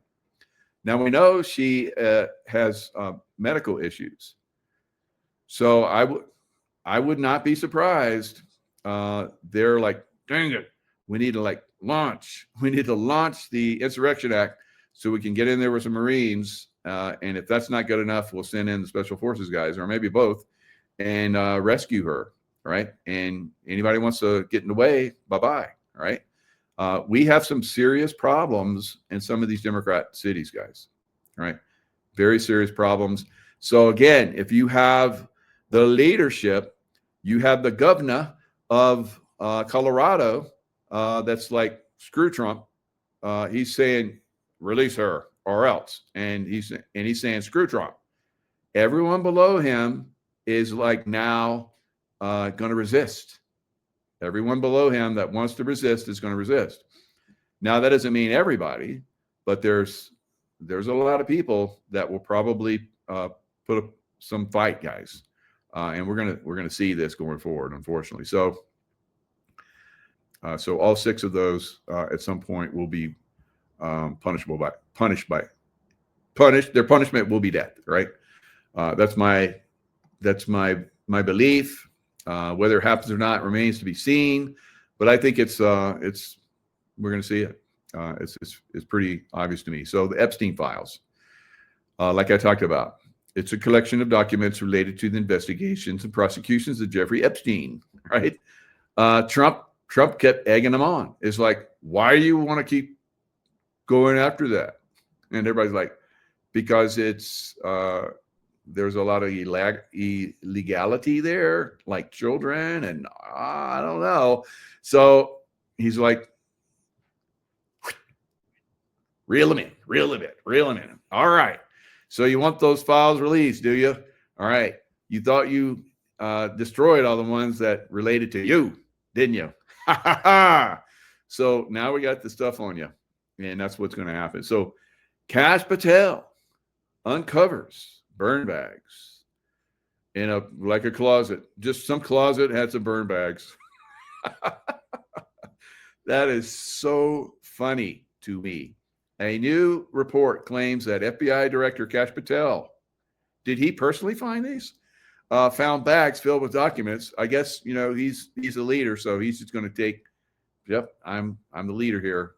If there's anyone wants to talk shit, I'm the leader. I'm in charge here, right? So I'm not going to have a subordinate, take the heat. I'm going to take it. So there we go. The report from Fox News said burn bags in a previously unknown sensitive compartmented information facility, or SCIF, at head a SCIF. So a sensitive compartmented information facility. So just a random one, just tucked away somewhere. Everybody forgot about it. These things cost millions of dollars. I remember when we were in Pakistan, we created a SCIF so we could, in a small room, in one of our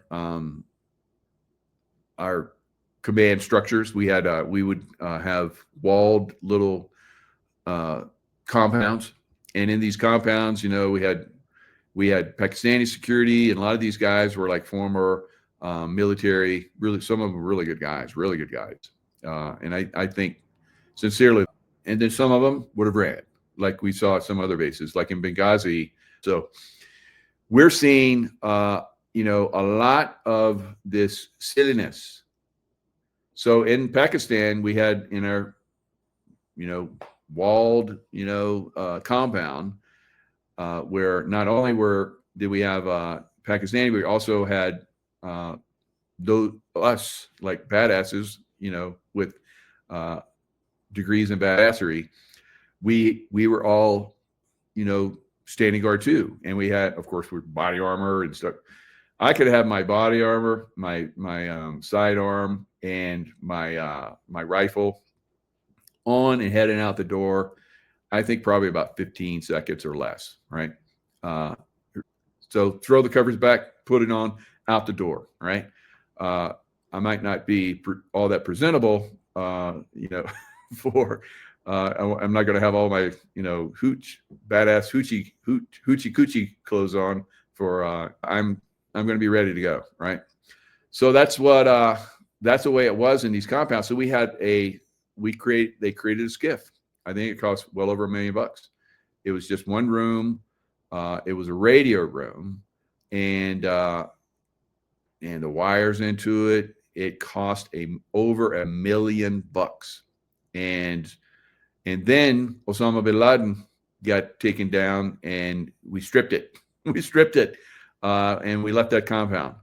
So things happen very quickly, but obviously things are happening at the FBI, right? And they're like, "Oh God, look at that! Look what we found! Oh, look, there's stuff on Jeffrey Epstein here. Oh, you Democrats! Oh, you bad Democrats! Did you guys think that we wouldn't find this stuff?" All right, so let's look at the past.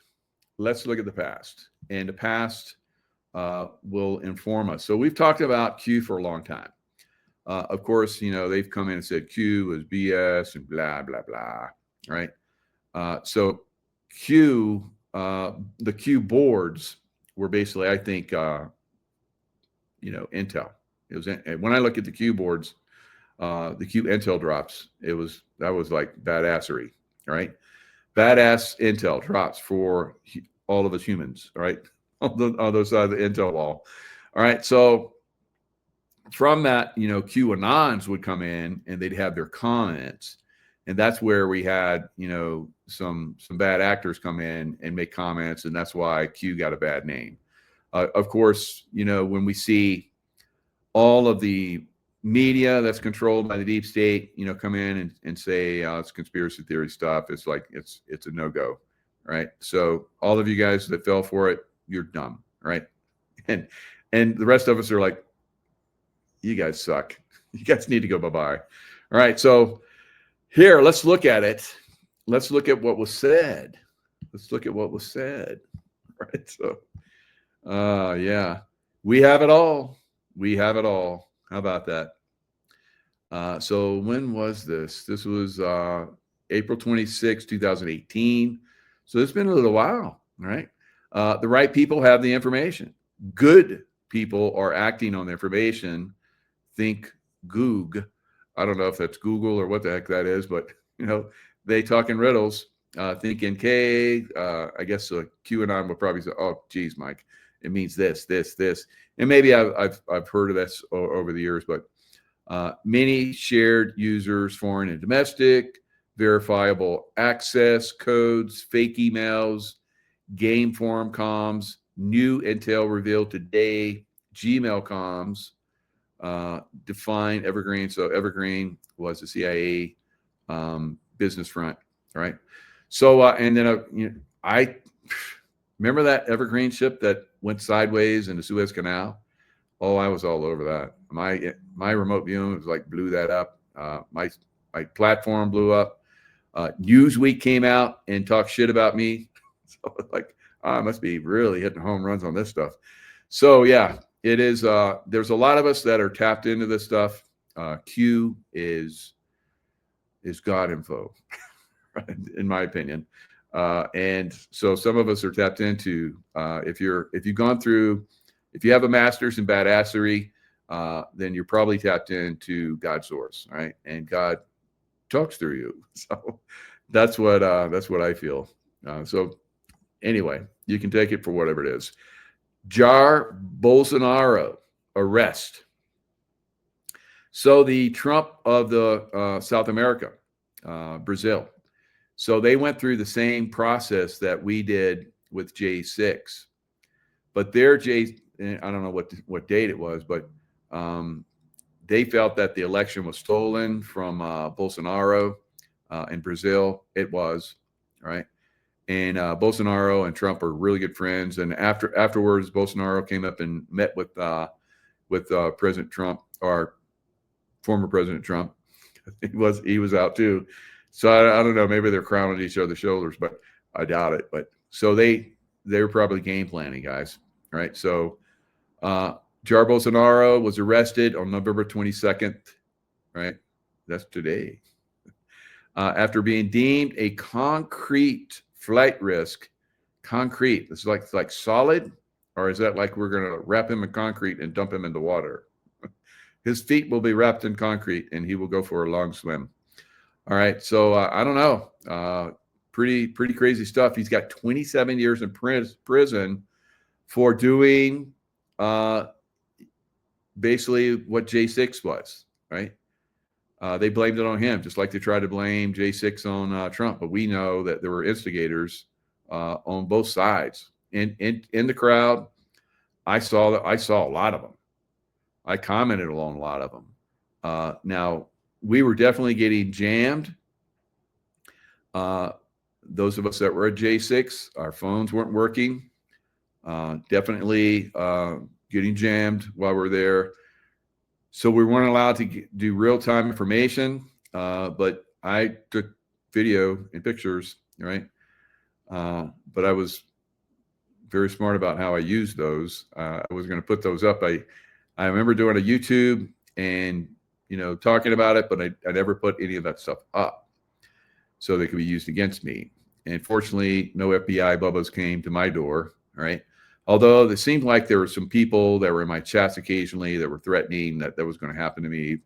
But that was all, like we saw a disinformation campaign and, the threats from the deep state and the leftist. So imagine, and I can't imagine that the leftists get in charge again. That's not going to ever happen again. That will never, ever, ever happen here in America again. That was America's most darkest 4 years ever. I think it was darker than the Revolutionary War, Civil War. It was horrific, right? And it was all leftists. The leftists were coming after us. Remember how they said that we were going to be violent? We never were violent the whole 4 years, but damn, they were against us. Damned if they weren't against us, right? Throwing everybody in jail, left and right. Trump team in jail, trying to throw Trump in jail, lawfare like crazy at him. So Jar Bolsonaro, the lawfare down there is really going after him. Now, this is very interesting because we're coming on the invasion, I believe, of Venezuela by the U.S. military.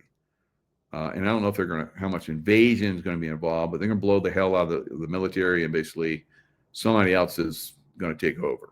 Right. So in Brazil, so you can start to put the pieces of the puzzle together. Right. You got the Epstein files, and then you have the 6 Democrats that will be tried and executed for treason. You have down in Brazil, you have just recently the military in this one area and the police went after drug gangs. So protests erupted. Of course, there were the drug gang families. Right? After police raid in Brazil leaves 119 dead. Drug cartel members, as they would run away from the police, they would shoot back over their shoulders, and anybody in the street, stray bullets being shot randomly, right? Just to cover their running away, right? And they put vehicles, burning vehicles, and they had stanchions in the road that they put up real quick, all kind of crazy stuff. So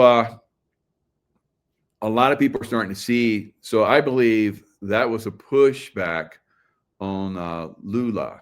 So Lula was the guy that basically took over for Bolsonaro, and he was inserted by big time.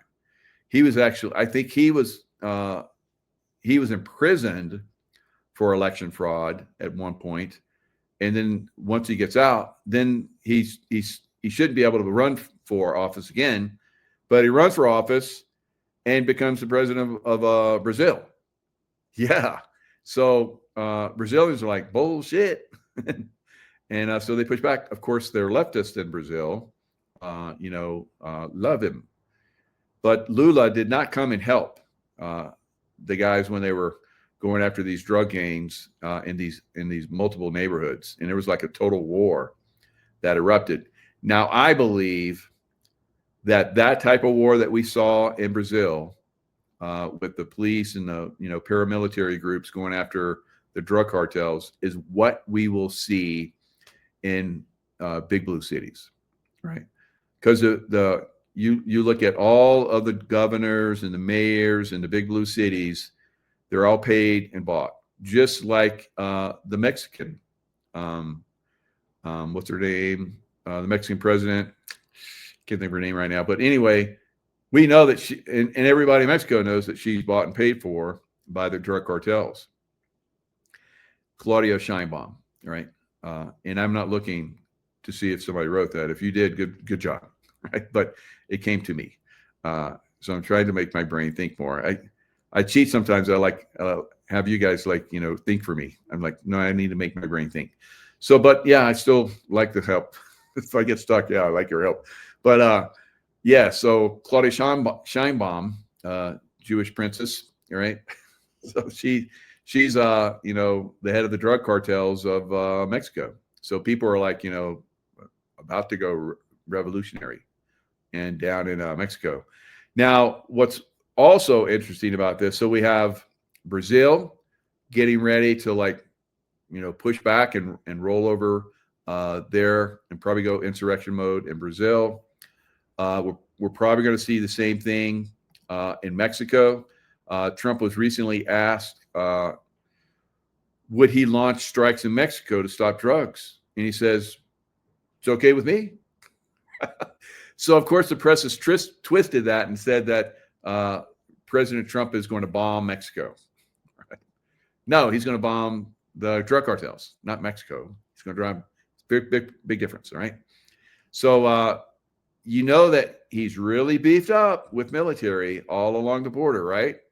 And I guess the Mexican military and police were like staging a border crossing, because a lot of us have said that's coming. So they were practicing it. So yeah, after I guess Trump said that, yeah, we're going to bomb the drug. I mean, we're going to bomb Mexico. So he's not going to come out and say it, of course.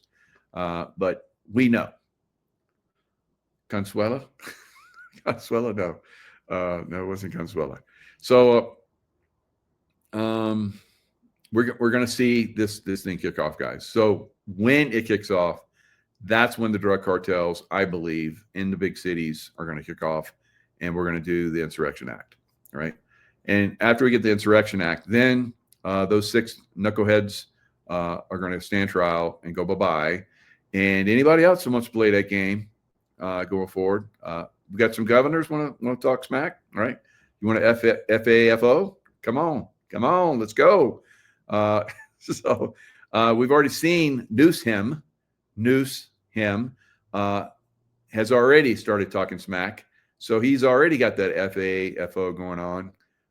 He gets a little bit more, and he's gonna find out, right? I think he's already found out. I don't think that's Newsom. I think Newsom, when he disappeared for 2 weeks, that's when he went bye-bye, and they we got to put somebody back in there. California is our biggest moneymaker for the deep state. We just suck all the taxes out of there, and all the businesses that are still there. Most of them left now by now, but the ones that are still there, we're ripping them off. So I think that very shortly we're going to see some problems, probably in. Maybe not so much in Sacramento, maybe a little bit, maybe. Now I like Sacramento. I remember long ago when I went through a Marine Corps climbing course up in Pico Meadows, California. Thank you, Marine Corps. That was a great course. I would go for Liberty to Sacramento one time when they had a jazz festival. So the jazz festivals in Sacramento are like epic. So, it's like every other Democrat city, unfortunately, Sacramento also has a homeless problem. So, and I think that's absolutely going to be corrected very soon. Once we get the military in there, it's all going to be cleaned up. Those poor people are going to be helped, and all the billions that Democrats have been skimming that's supposed to be used to help them. That's going to be utilized in a more positive way. So, and that'll happen throughout California. California is like the worst of all, but so is Seattle. So is Portland. Portland's been a shithole for a long time. Although when I was in back in the 80s, 81, I think, early 81, it was the most beautiful city in America. Voted the most beautiful city in America. Rose Festival, just absolutely a magnificent city. And now it's an absolute shithole after years and years of Democrats there. So it's gonna get turned around. So Detroit and all these other places that were once magnificent cities will be turned around, I think, over the next 8 to 10 years. All right. So Trump, and then probably JD Vance. That's I'm kind of iffy on Vance, but the more I kind of look at it, probably Vance. He's got the best shot at it. He's being trained, obviously, by the Trump, and he's doing a good job. So I think he's going to be, and there could be, like I've said, Trump may not make it his full term, right?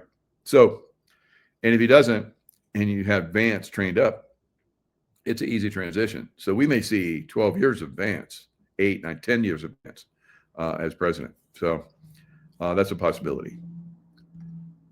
And I know everybody wants Trump to be, I mean, look how long Trump has been there for us, guys. It just absolutely unbelievable. All right, so we're starting to see U.S. troops invade Mexico in dramatic escalation of tensions as Pentagon scrambles to contain the fallout. Oh, yeah, you guys want to practice coming over the border? We'll just go ahead and come over the border. Oh, are we on the wrong side? Oh, okay, sorry. So they're at some beach somewhere, and they started driving 6 signs into the ground which said, "Warning, restricted area," while Mexican personnel watched. Right? So, written in English and Spanish, they claimed that the beach was the property of the U.S. Department of Defense and had been declared restricted by the commander. They also said unauthorized access or photography was not allowed in that area, and that if you're found here, you may be detained and searched. All right. So it's on. The little games are being played. That's the way these things usually kick off, guys. All right. So here's a picture of it. There's the boys on the beach. They're all rigged out. So they got their helmets, got all their body armor, got their weapons. They're ready to throw down. Is that some guys like skipping around in the water? That's so unprofessional. Why not? Here we go. The signs also said unauthorized access of photography, warning, and then of course in Espanol as well. This Department of Defense property has been declared a restricted area. Oops, that was actually Mexico. But, it may be they're showing them. Maybe they're showing them what's coming. Yes, it is coming. It is coming. We're going to claim this area for a little bit. And if anybody comes over this line, they're going to get they're going to F around and they're going to find out. Right? So you cartel, military looking guys that try to come over this line, bye-bye. We're going to have drone strikes. We're going to have Hellfire missiles from our drones come in and blow your booty up. And so bye-bye. So don't mess around. I think it's going to be pretty cool. It's an easy fix. And of course, then we'll pull back because Mexican people will be like, thank you. Thank you for kicking their ass because it made it easier for us to get our country back. And we'll be like, yeah, you don't like the drugs. We don't like the drugs. So now the drugs are gone and we're all hunky-dory. And Mike's going to come down and hang out in Cozumel and Cancun and all those other places, have a great time. Margaritas and margaritas and what was I thinking? rum runners, right? I like rum runners too. So anyway, National Guard is in how many cities? Well, they're in Los Angeles. National Guard is the forefront, is like the basically laying the foundation for the Marines to come in, all right? And maybe the Army, all right? Maybe the Army. I'm just picking. Washington, D.C., Chicago, Illinois, authorized deployment, but legally challenged. Memphis, Tennessee, active deployment. In Memphis, they're doing a really. I mean, the people in Memphis are loving it. That's the way it should be everywhere. Portland, troops on standby, and other cities are being tasked, like New York. Maybe when Mamdani came down, Trump was like, "Hey, you're a communist, and I've said bad things about you, but if you let our troops in, I'll be cool. I'll be cool, all right?" And Mamdani's like, "Okay."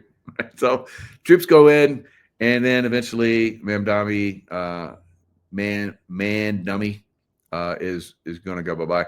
They were talking about how all the New Yorkers were going to like flee to Florida. They didn't do it.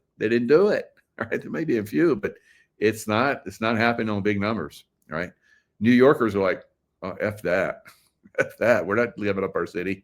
We're going to fight. We're going to fight." I think New York is going to fight for their city. I think it's going to happen. Democrats, Republicans, Independents, they're going to fight for the city. All right. Get it. Baltimore. Oof, that's a tough one. Baltimore is really, really bad. And Oakland also really, really bad. So 2 cities that are crumbling. Once magnificent cities, of course. Baltimore was Nancy Pelosi's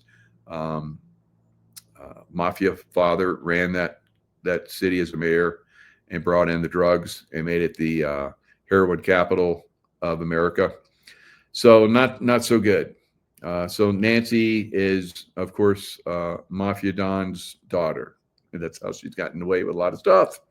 And that's not gonna work out so good for her in the future. And I think maybe it's already come back to bite her in her. Her husband likes men, and I think that we haven't. I think some of us know, just like Hillary likes women, right? I think Nancy likes women, right? So, but I don't care. So whatever. Tracking buildup of U.S. military planes and warships near Venezuela. All right. So it's getting, we're just sending ships down there. We're not really going to invade that country.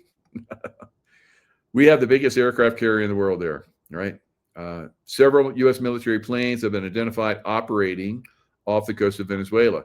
Were those the ones that basically blew those speedboats out of the water that were running drugs? Yeah, those were some of the ones that were identified. Yeah, but they've had B-1 bombers go over. I think even B-52s fly over.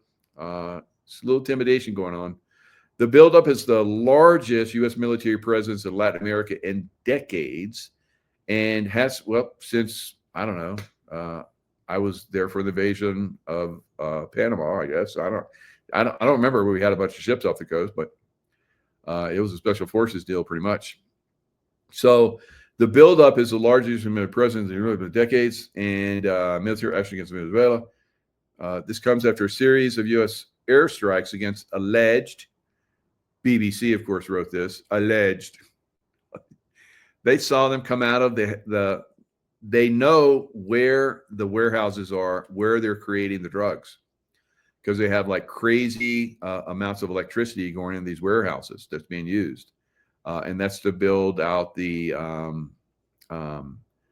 what's the one drug where they have to like use a lot of electricity? Crack. So they're crack cocaine. So I guess it takes a lot of electricity. And then you have, it uses so much electricity, whatever, and there's chemicals involved. And you go through the Appalachians and you see burned out trailers where they were manufacturing meth and all that stuff. It's crazy. So it's very obvious to find these places. Fly over with a infrared detector, and you see like massive amounts of energy coming from buildings, and then you see them like coming out with crates of lots of stuff and meth and cocaine and all the stuff that they're making, and they go in these boats, and then they drive off, and you know what they're doing. Come on. There's probably people on the ground. There's intel coming, human intelligence. They probably have a lot of people working in there that, man, those guys that go into those drug gangs. Oh, that's some scary shit. I heard one guy talking about that, where he was wired up one time, and he's working this one drug gang in the United States, and they were like, okay, strip down, because they suspected him. So he was wired, and he had the like little box or whatever, and so he's stripping down. He stripped everything down. This guy's like starting to search his clothes, and I guess his wife had this feeling, and she's with the kids, so she pulls over and starts praying. And this guy so he had a team that was basically they were getting ready to come in because they could hear there was an issue. So they're going to crash into the building and start shooting all these knuckleheads. But she's praying, and he's had all these other incidents, kind of like me, that the guy that was searching just somehow passed over the wires, just missed them, and passed over the device to collect, the sound and all that stuff. But crazy stuff like that, those guys that infiltrate in these drug gangs, FBI and all those guys, holy smokes. Wow. That's crazy. That's some crazy shit. I mean, I've been in combat zones, but these guys pushing the envelope, man. That's tough. So where are the U.S. warships? USS Gerald Ford, the largest aircraft carrier in the world, largest, I think, maybe ship in the, well, if you look at some of those oil tankers, they're the largest ships in the world. But as far as like a military ship, that is the largest military ship in the world. All right, so you got all of the support that goes along with the USS Gerald Ford, and it's got lots of ships around it, and all these other ships, guided missile cruisers, special operations command ship. So there's Delta's down there, SEAL Team 6 is down there, Green Beret, SEALs, Rangers. You got some serious peeps down there ready to kick some serious booty, right? So I think they're gaming it, and it'll be like a massive strike when it goes down, right? So lots of planes now. They can have the aircraft carriers right there, but of course Puerto Rico's right there as well. And as we've seen, President Trump can fly planes all the way around the world and back again, and blow the hell out of anything, and with precision.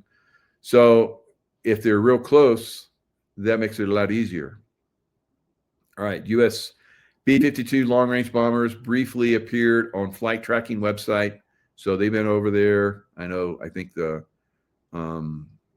stealth jets and all kind of F-35 fighter jets, all kind of stuff has been flying over there. All right, so they're basically intimidating them. So there's Venezuela, and there's Florida. Not so far.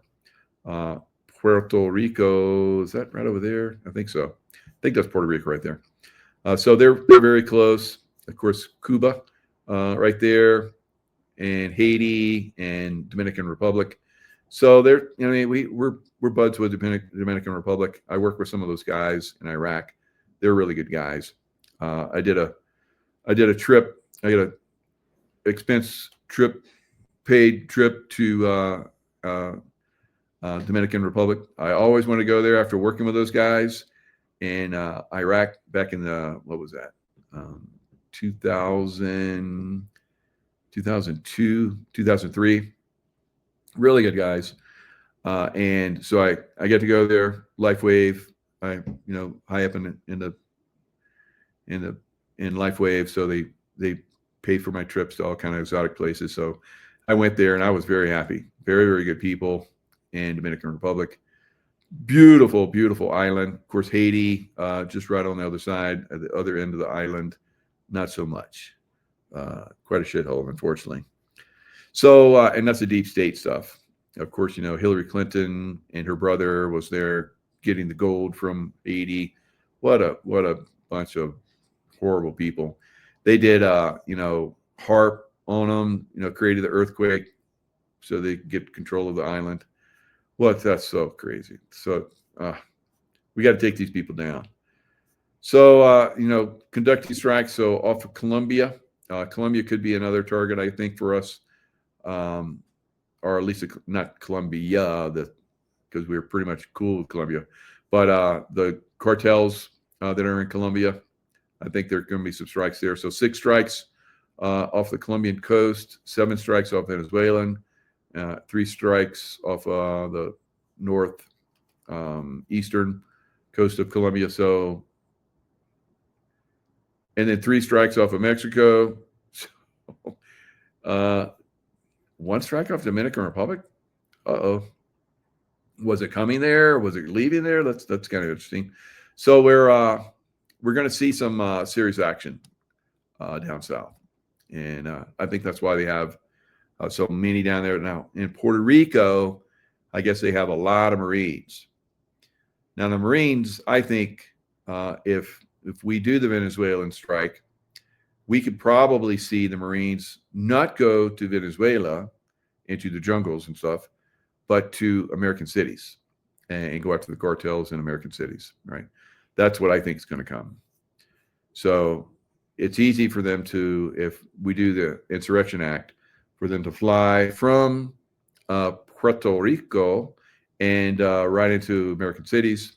And then, of course,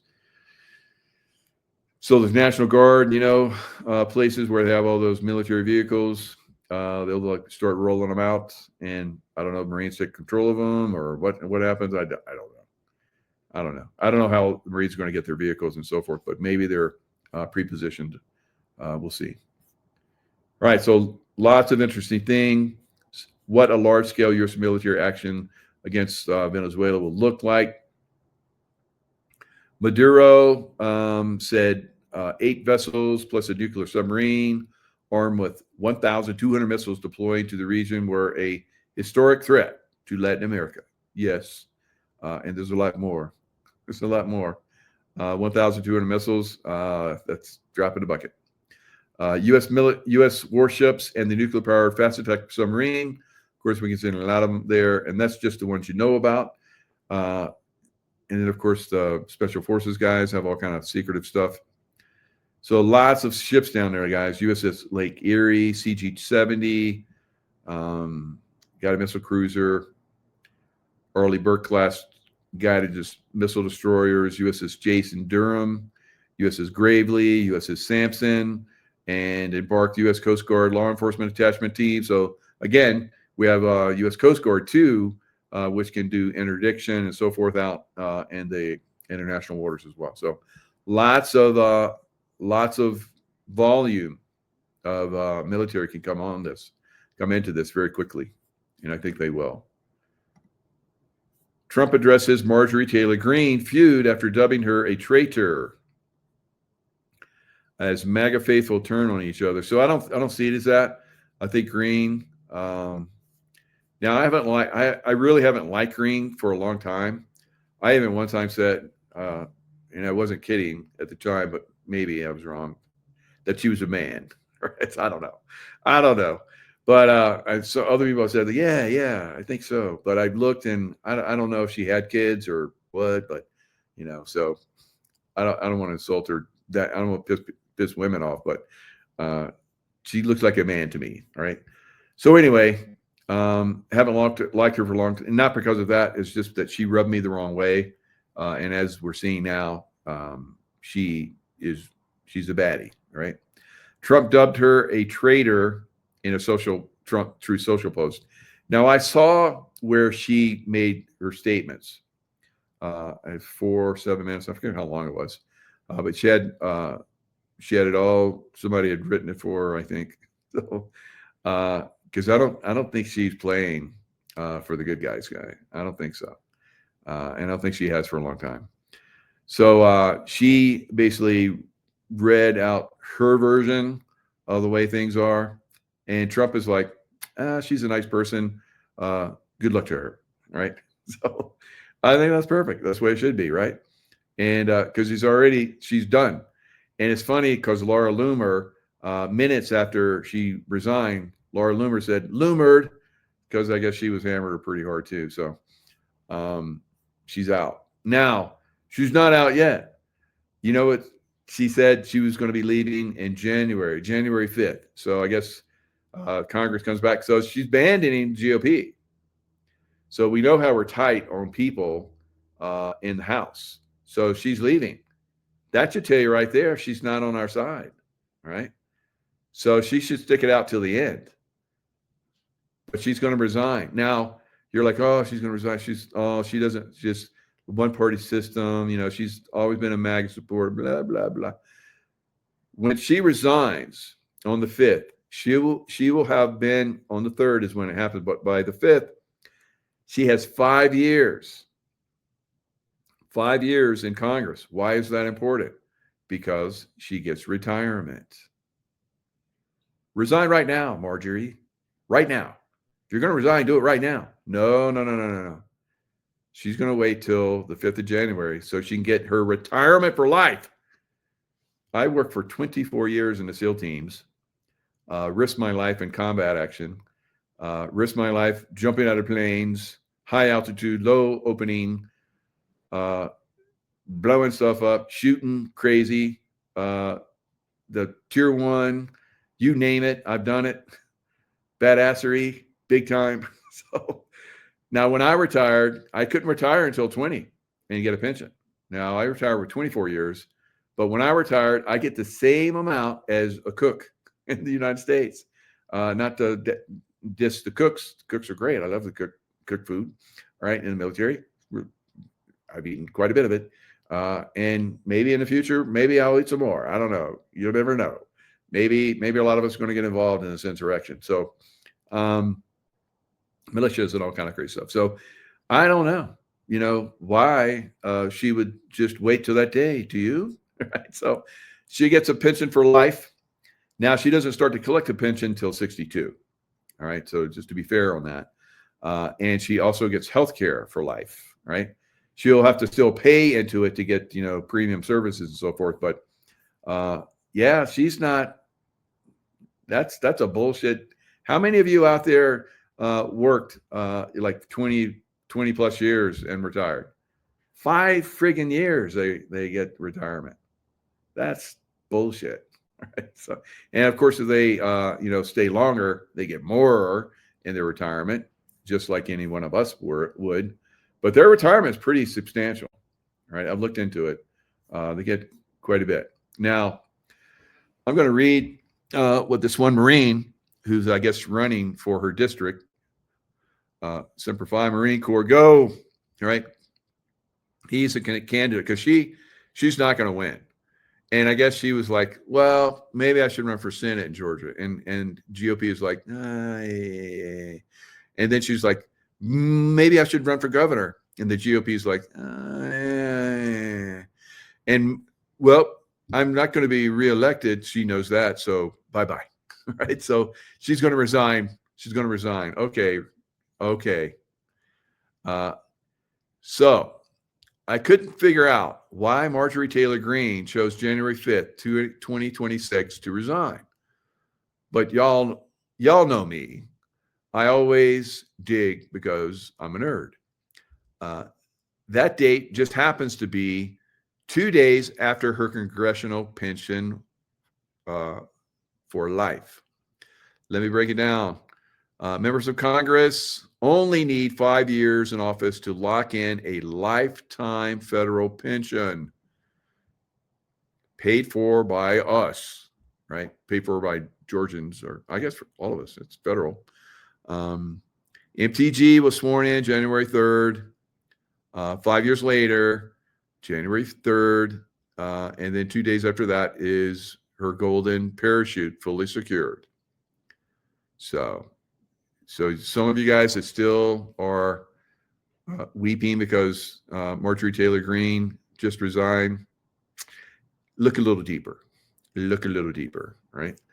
And that man, I mean, that woman that is resigning, I'm not quite fond of her, him, whatever. Members of Congress can retire at age 62 with at least 5 years of service. And it goes into how much they make. Of course, it's going to be dependent upon how long they serve, but it looks like they're, at this point right here, they're getting around 45,000. All right. That's a lot more than I get every year for having served in the military at the levels that I did for 24 years. How about that? Wow. All right. So just 5 years, and she makes more than I did, you know, going into combat and all that stuff. So she also is going to get Social Security because she put into Social Security, civil service retirement, disability fund, all that stuff. So don't cry for Marjorie. Argentina. Right.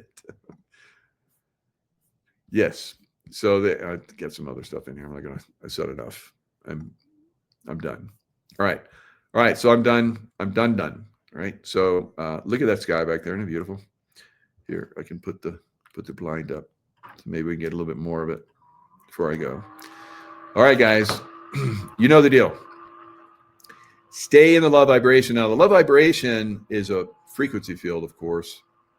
And in that frequency field, you have that all-knowing that can come into you through the pineal gland, heart, brain, coherence. So don't get all pissed about all these people, right? Marjorie Taylor Greene, I'm like, typical, typical bullshit. And working for the bad guys now, in my opinion, that was a plant, right? Just like those guys that infiltrate those drug gangs, those FBI agents. Whew. But for her, it wasn't a big deal, right? Unless she comes out and starts to try to do some seditious acts, maybe the people that are puppeting her will be like, okay, attack Trump more. Because she's already been attacking Trump. And Trump is like, what do you call her? Marjorie, Trader Marjorie Trader or something, Green. I don't know. So he was hammered pretty good. That's the way Trump does. When it's time for you to go bye-bye, he's going to hammer you. And then when you're gone, it's like, oh, hey. So, hey, you did good. Yeah. Go be with your family. Your family's going to love you. It's good. All right. So stay in love vibration. It's getting closer. It's getting closer to where we're going to see these knuckleheads get hammered. And I think that's going to be quite substantial. Did you listen to her full? Yeah, I did listen to her full announcement. And at first I was like, she made some pretty good points there. And then I started to like, don't fall for it. You know how they sucker you in. I was like, I'm not gonna fall for it. And then I started to do a little research because it's like, it didn't seem right. And then I started coming up on all the other stuff. And I'm sure there's a lot more, guys. I'm sure there's a lot more. Because she was saying, that she was calling Trump. She wasn't calling Trump. She was texting him. And he's like, she hasn't called me. And then she goes, see, President Trump says, and I never did call him. No, she was texting him. So little word games, And I know you ladies like to play those. Even Laura Loomer said, she's going to say she's resigning because she wants to be chased. All right. I don't think anybody's going to chase her. All right. Him, whatever. All right, guys. Lots of love. I could go on and on. Lots of love. Stay in love vibration. I'll see you guys next time.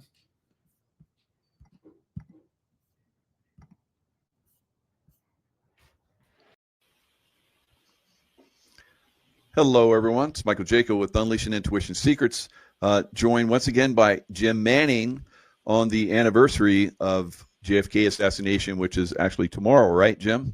That's right, tomorrow. Mm-hmm. Yeah, tomorrow. 62 So years. 62? Yep, 62 Wow. years. That's amazing. So I mean, you are an incredible researcher.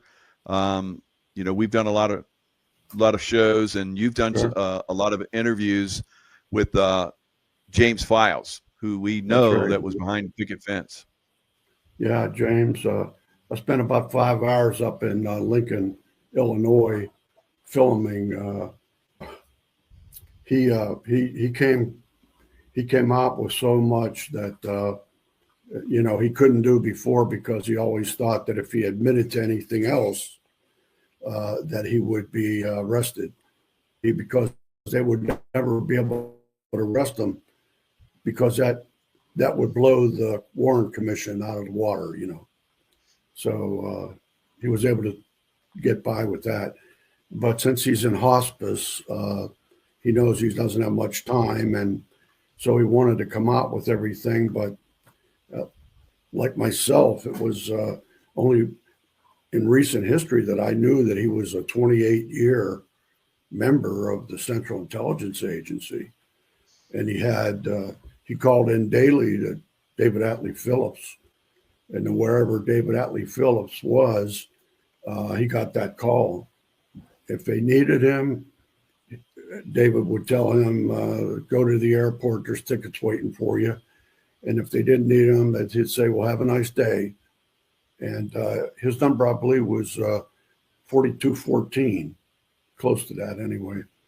And he even had one of those black cards, didn't have anything on it, but it could be used all over the country and maybe the world by people that are deep and dark for medical assistance of any kind, and transportation.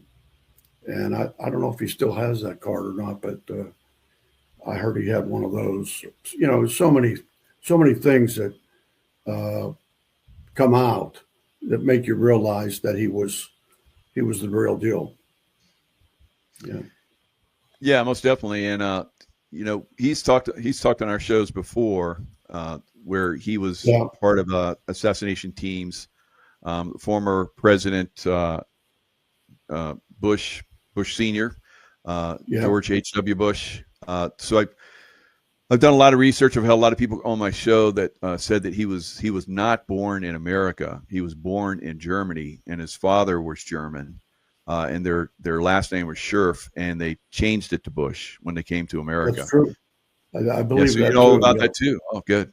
Yeah. So, and of course, Jimmy Files was recruited by George H.W. Bush to be part of this assassin team, and that's where I know that Jimmy has gone way down that rabbit hole, talking about all of the things that he was involved in with this assassination squad. Now, when I was in the SEAL Team 6, we would get called up at a moment's notice, and we fly away. We were trained to incredible levels. I've seen and talked to Jimmy, and he is of the same caliber and the same training as I had as a SEAL Team 6 guy, the very top. So he had the top training, and he was part of a military. We can't say he was part of the U.S. government, really, but he was part of another, I guess, a U.S. corporation, for better terms. What are your thoughts on that?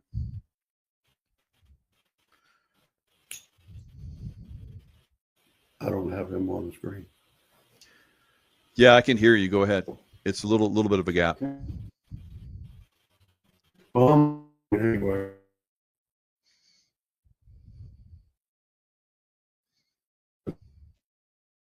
Today's problems, and one of the things that we are trying to do at this point in time is to make a connection with the oversight committee. You're back, Mike. You were off my screen for a while. I didn't know if you were off. Anyway, just filling in until you got back. Anyway, we are trying to get through to them, and we got a call back from them yesterday, and they want us to send up a request to, I guess, one of her assistants, asking to be able to testify before that committee ends its investigation. And I believe that it would be a good thing for the country, because everybody in the world's entitled to an opinion. And I never cared if somebody didn't like what my opinion was, but I think the whole idea of this country is that people tell what they want to say, and you accept it or you don't. But the idea that you won't even let competent people, the Warren Commission half-heartedly studied this thing for 6 months, and basically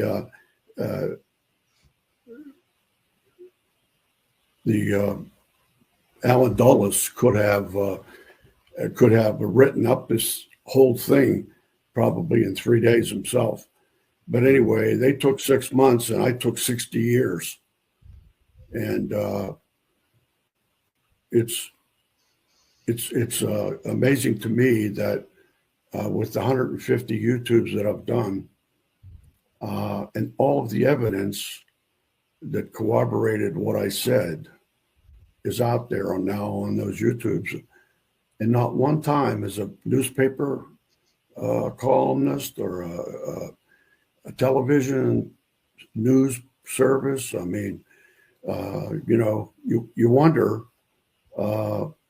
why nobody does anything, and it's because of the conspiracy theory thing. Everybody's a nut, and but I've done some recent research on the conspiracy things, and I came up with some FOIAs where the CIA had to give information to somebody that asked about the term conspiracy theory. And while it was actually invented in the 1800s by a philosopher named Popper, it sort of lied dormant for a long time. And probably it was Frank Wisner, one of the guys that started the CIA, who brought that back up again, because they kept looking at what Goebbels did with Hitler, which was to tell Hitler, you just keep saying what you want to say, keep saying it over and over and over again, and pretty soon everybody's going to believe it. And if you think about it, that happens a lot. And but in that FOIA, it said that there's it explained to the agents how to do that. And I'm gonna get a copy of that, and I'll send you one, Mike, too. Okay. And, yeah. So we hope that we'll get an invite to go up there and just tell them what we know and show the evidence, and stay as long as they want, answer any questions. I told them that we would get sworn in, and that it's possible that if they wanted to, maybe Jim would even be included by computer, and he could get sworn in and answer all the questions that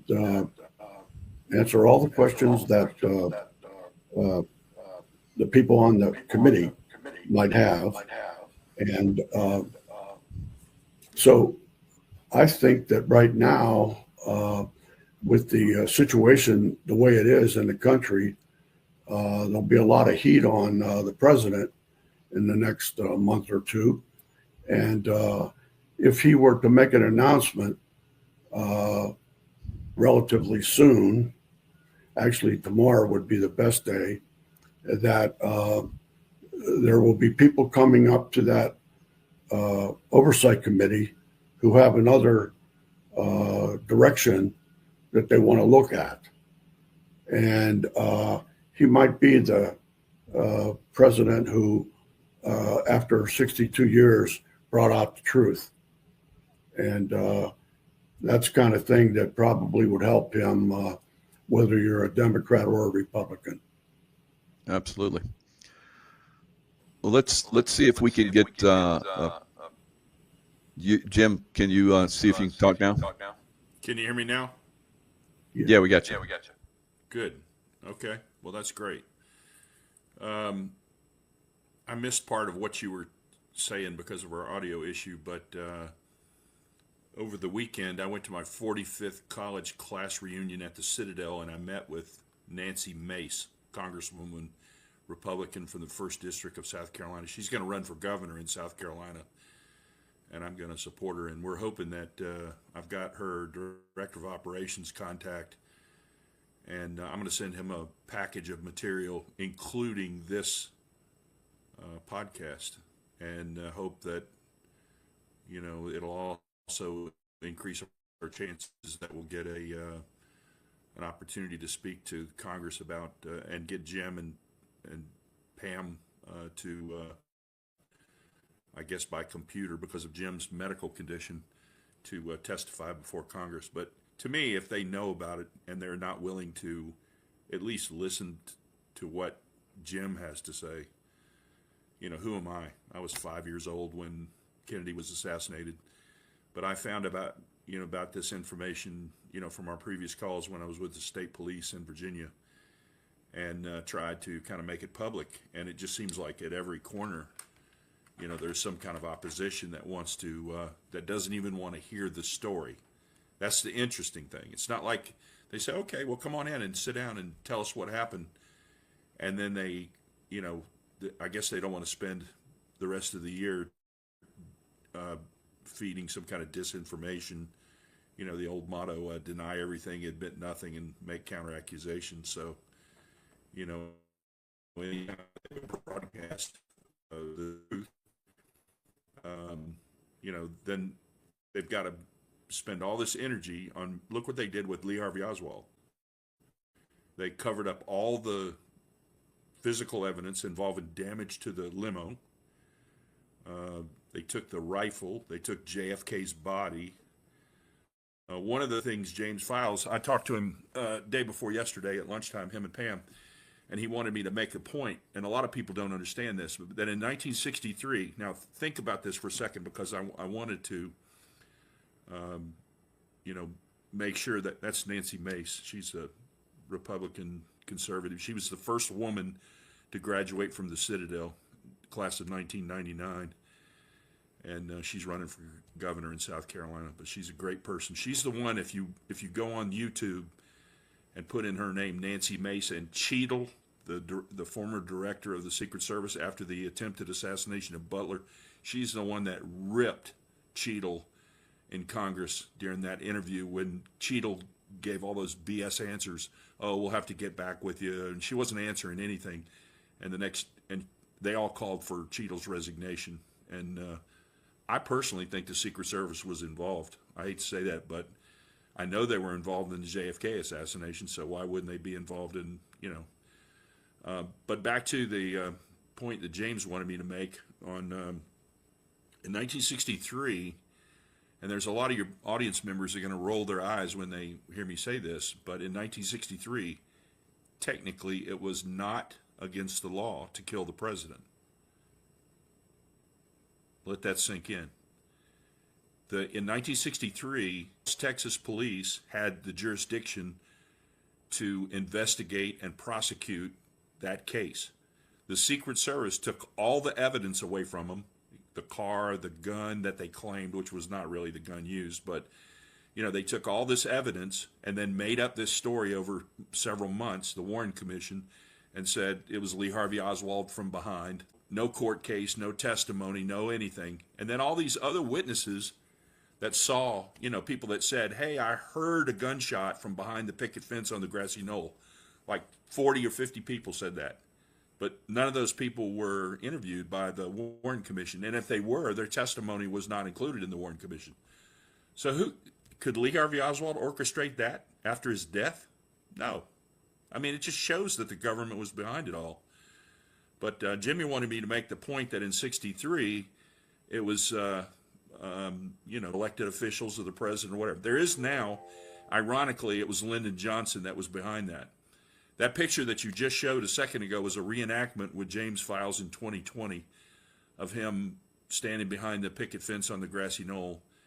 That is a plastic Zytel Black XP 100 Remington stock.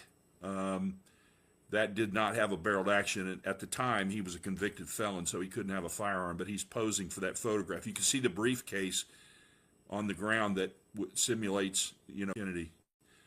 But that's a reenactment from about 8 to 10 feet from the corner of the picket fence where that makes a 90-degree corner. From that shot, it's about 29.3 yards. That flyer that you skipped over, if you go back, go these one at a time, and I'll talk through them real quickly. This is a flyer that, God bless her soul, Barbara Honegger put in the Dallas Morning News on Sunday morning. I think that would have been the 18th or 19th of November of 2023. And it showed in there that on November 21st, Tuesday, we were going to do this, presentation at the Homewood Suites by Hilton in Dallas. And we did that to standing room only, members of the news media and JFK researchers and everything. It took 5 hours, and everybody stayed the whole time. And then we had a get-together on the grassy knoll, and James and Pam were selling their books on the grassy knoll, the 60th anniversary of the JFK assassination, and the news media wouldn't talk to him. Now, what does that tell you? So, it's important that President Trump and Anna Paulina Luna, the representative from Florida, that if they really want to get to the bottom line, they need to have Jim Manning and myself and especially James Files testify before this committee. And they can discredit him all they want after they listen to him, but if they put it on national television and let him testify, by some kind of, by satellite from his home or from a hotel or something near where he lives, they could get the truth out there and then let the people decide, what it is. But if they don't let him testify, because he's one of the only people that I can think of other than Felix Rodriguez that was alive in 1963 that's still alive today. And not only was he an eyewitness, but he's the guy that pulled the trigger. So, you can read 10,000 books about the JFK assassination, but you won't really know what happened. And it's so compartmentalized. You know how that is in operations. Only the few people that were involved know the real truth about it. If you want to know the truth, you have to listen to the people that actually did it. But after he told the story, you could jump up and down, call him a liar if you want, but the people need to hear his story. A lot of people believe him, and there's a handful that don't, and it's because these professional people that have tried to discredit him, like the story that came out tending to his daughter, Kathy, was being born in November of 63. Well, that's not true. That was a story to discredit, it was make counter accusations, right? His story that he was there. Kathy was born in 66, and Jimmy's really funny about it because he says, hey, because Kathy wasn't born until 66. So the story that's out there that he was in Chicago because his daughter was being born is just pure BS. And but some people will hear that one thing and go, oh yeah, see, he's lying, which I haven't ever heard him lie about anything. You want me to talk about these pictures real quick? I can't hear you now. Can you hear me? Yeah, so I remember one time, I'm gonna have to mute you because it's strange. All right, so I remember one time Jimmy came on, he was talking about free falling and stuff like that, and as a free faller, high altitude, low opening type guy, I know how that works, and he was talking about that, a mission that he was on. So this picture right here is a B-54 Saddam. It's a backpack nuke, and this is obviously a guy free falling. So I was trained in all this. So all all the stuff that I've heard Jimmy talk about over the years, it's like I said, he is trained to the highest levels of the military industrial complex's capabilities. And then he's told stories of how they would come get him. I've been called up. A helicopter came to get me one time. He talked about that. And I was, taken to a airport where there was a jet waiting. So that's only reserved for people on the highest levels. And so obviously he was at that level, doing missions on that level. And we've talked about a lot of these missions. One of the things I want to get deeper into, and I know Jim Manning has a lot of this information, and it's been shared by Jimmy with us on a certain level, where he was involved with Ted Kennedy and the Chappaquiddick, incident. And he talked about that, and he gave detail that no one else could know. I mean, like, they told him, you can't go and reveal this until we get on the ferry 2 hours from now and leave. And that's why there was a delay in him, reporting, Mary Jo Kopechne, I think that's her name. So all these different things he's talked about. Now, what I like to get deeper into, and one of the things that, we've been holding back on, is, how he was involved in other missions and, as part of this assassin team. And maybe we can bring some of that out.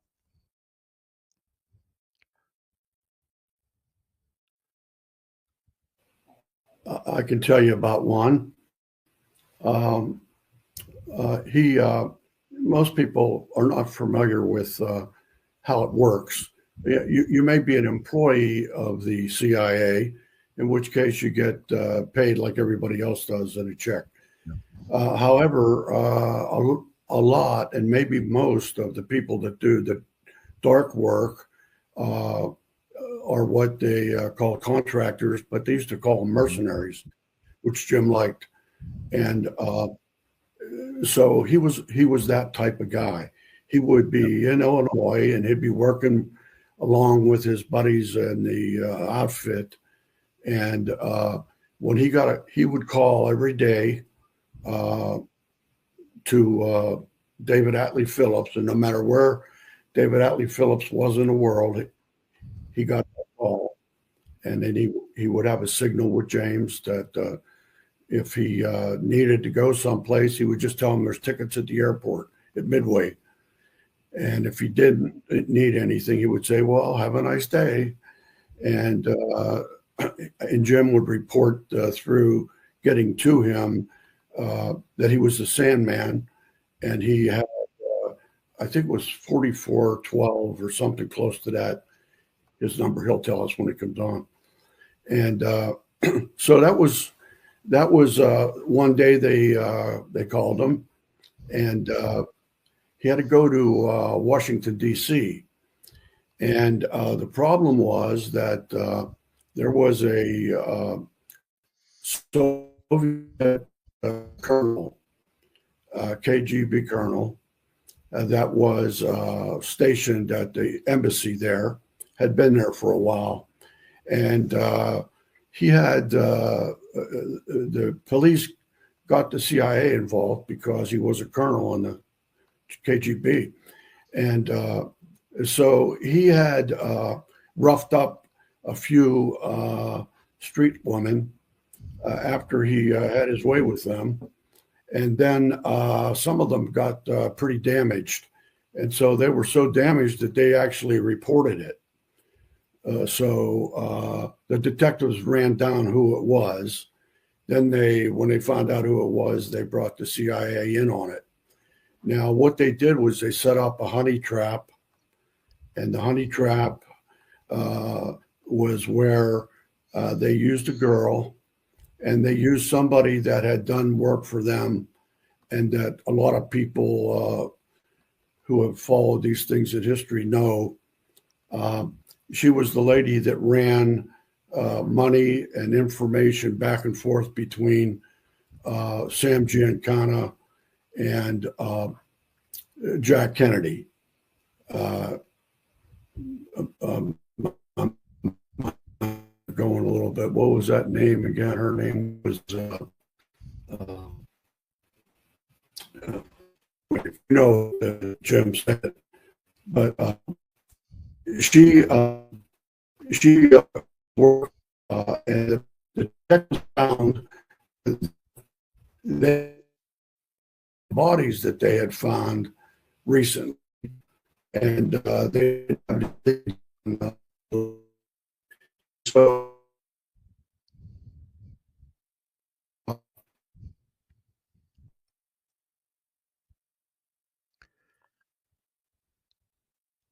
he, and he took her to a motel, and of course they were outside, and they were listening, and he started to beat her up pretty bad, and so that's why Jim was there. So Jim went in and got the girl out, and with that he he was in the car. They had arrested this guy, and they had put him in the back of a car that they had. He was in cuffs, and he had a CIA agent on both sides of him. And Jim was in a jump seat facing them, and he was talking to the guy about we're going to turn you into a double spy. You're going to work for us now. And the guy was laughing at him and making insinuations that Jim didn't like. And he said, "You can't do nothing to me. I got immunity. I have diplomatic immunity." And he says, "We can't do nothing to you. We can't, blah, blah, blah, do nothing to you." And he pulled out his 45, pulled it up, and 6 inches from his head, he shot him between the eyes. And unfortunately, that temper tantrum was a little hard for him to deal with David Atlee Phillips and his bosses. But anyway, that gives you an example of the kind of things that he did. Yeah. So I know a lot of people would not survive that. In the CIA. Yeah, right. Yeah. So he must have been very high up. They must have really loved him a lot. So, yeah, and that's why he's still alive, because he's always done a very good job. Name of the girl came to me. Judith Exner. Judith Exner Campbell was in there somewhere too, but that's the name. And she was pretty famous for being a favorite of Jack Kennedy and both Sam Giancana. Anyway, Jim said she slept with a 45 under her pillow. So she must have been a tough girl. No doubt. Yeah. So there's many stories like that. I know that you, like you said, you talked to Jimmy for quite some time, and he revealed a lot of stuff. Now, he was hoping to reveal this stuff to some type of commission, and maybe that will still happen. We're hoping that will happen. So we've touched base with a lot of different people, but we know with this administration, I guess they have a lot on their plate, so they're being very choosy what they focus on, unfortunately. Yeah. But like you said, Jim Manning, that's it. Tomorrow would be a good time for them to go, okay, we're really going to open this can of worms on this. So that would be great. Now there's another one, and I'm gonna move over to Jim Scott. And Jim, you talked to me one time about. Hold on a sec.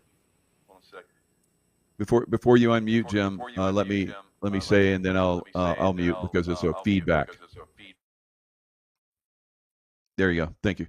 So when you were telling me about the train incident, I think in an African country, South Africa or something, I forget where it was. Is that something that we can talk about? And then all of these different things, maybe when Jimmy comes on, he can verify. Go ahead. Okay, so can you hear me okay? Okay, so What you're talking about is the Blue Train massacre in South Africa. And the Blue Train is a luxury train similar to the Orient Express. It's a very famous train. It is blue in color. You can look it up online. If anybody in the audience wants to look at it. There is a story online, if you can find it, about this. But if I remember correctly, Jimmy led a 14-man team, and they had their target was members of the government in South Africa, and basically the entire cabinet was going to ride the Blue Train from one point to another, and they infiltrated the train as passengers, and when it left one stop and was headed to another stop, where there was some distance, where they had they had some time,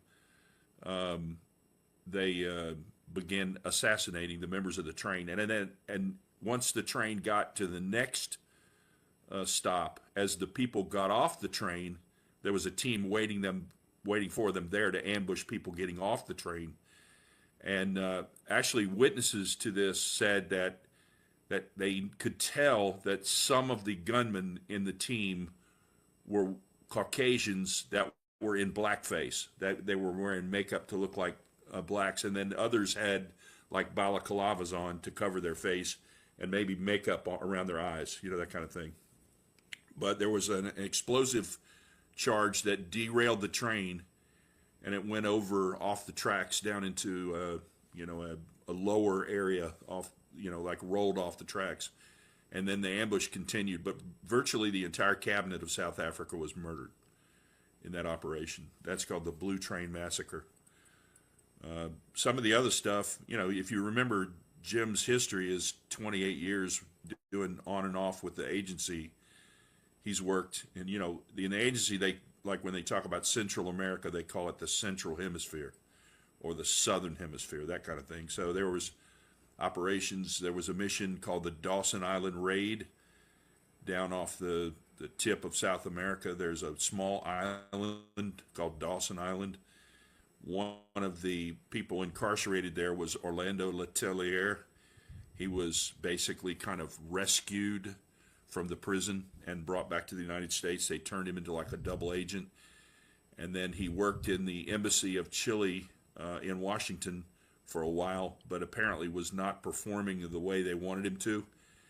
And after rescuing him at the prison at Dawson Island and putting him as a double agent in the embassy of Chile, he went to the Falcando Mining Company in the Dominican Republic and got apparently like a couple cases of 60% nitro dynamite, and he made 2 bombs out of that dynamite, and they had the same lot number. Now, he would be the only person other than that foreman that gave him the dynamite that would know that. And both bombs, the one that bombed Cubana flight, I think 455, it was a Cuban airliner that was blown up. And then the bombing on Embassy Row, I believe it was September of 1976, assassinated like a Chevy Malibu, I think. There was a couple other people in the vehicle with him, but the vehicle blew up and injured the other folks. Maybe killed, there were 3 people in the car, I think, in it. Ronnie Moffat or something like that, and maybe his girlfriend or wife or something. And it killed 2 of them, and 1 was injured, something like that. And but Orlando Letelier was killed, and it was right on Embassy Row, middle of the day, that kind of stuff. So Chappaquiddick, as you've alluded to, he's told us the story about what really happened there. Ted Kennedy drove. He was basically tricked to bring Mary Jo Kopechne down to the Dyke Bridge. When they got down there, they smothered Mary Jo Kopechne, put her in the back seat of that black Oldsmobile, and then Jimmy claims that he drove the car off the bridge into the tidal pool, and Ted Kennedy wasn't even in the car. So what's really ridiculous is when he gave the press conference a couple days later. You remember he was going to run for president in 72, and the CIA needed some way to control him. So he's basically became an accomplice to murder. The rumor was Mary Jo was pregnant by him. So they were doing him a favor by having him, having her go away. But the problem is he caused it. And so basically, when I was a Virginia State Trooper, he would have been charged with manslaughter and gotten 5 years in prison for killing somebody by driving recklessly. And everybody speculated that the long time before he reported the incident through his lawyer to the law enforcement after he ran the car off, because they found the car in the tidal pool the next morning, and the sheriff's department was down there and everything, recovering the car, found the body and all that kind of stuff. But he didn't report it till well after that. But the reason why was because he needed to get Jimmy and the other two guys on the team, which was the E. Howard Hunt and Frank Sturgis, he needed to get off the island, because the only way off the island was the ferry. And the only reason that he turned when he came up, if you research this and look at the map of Chappaquiddick, from the cabin or the cottage that they rented that had the party at, if you drive up to the T intersection, it's a left-hand turn to go to the ferry. But like at whatever it was, 11, 12 o'clock at night, I think the last run of the ferry was midnight or something like that. Ted Kennedy didn't turn left and go to the ferry. He turned right and went down to the Dyke Bridge to meet E. Howard Hunt, like he had been called and, told to do or whatever. So you take a young girl down to a dark one-lane bridge with no side protection in the middle of the night. That's kind of weird to begin with. But the thing is, there's no reason for him to drive in that direction and drive across that bridge, because all you do is go out to the beach. That's not a way to drive off the island. That's a dead-end road. So there's no reason, if he was going to the ferry to leave the island with Mary Jo, there's no reason for him to make the right turn and go to the bridge. But Mary Jo Kopechne was murdered. If you look on Wikipedia, it says right in there. And I think that they were involved with killing John F. Kennedy Jr. as well. There's rumors of an explosive device in his airplane. But he had no business flying that airplane in night IFR conditions, because he wasn't IFR rated.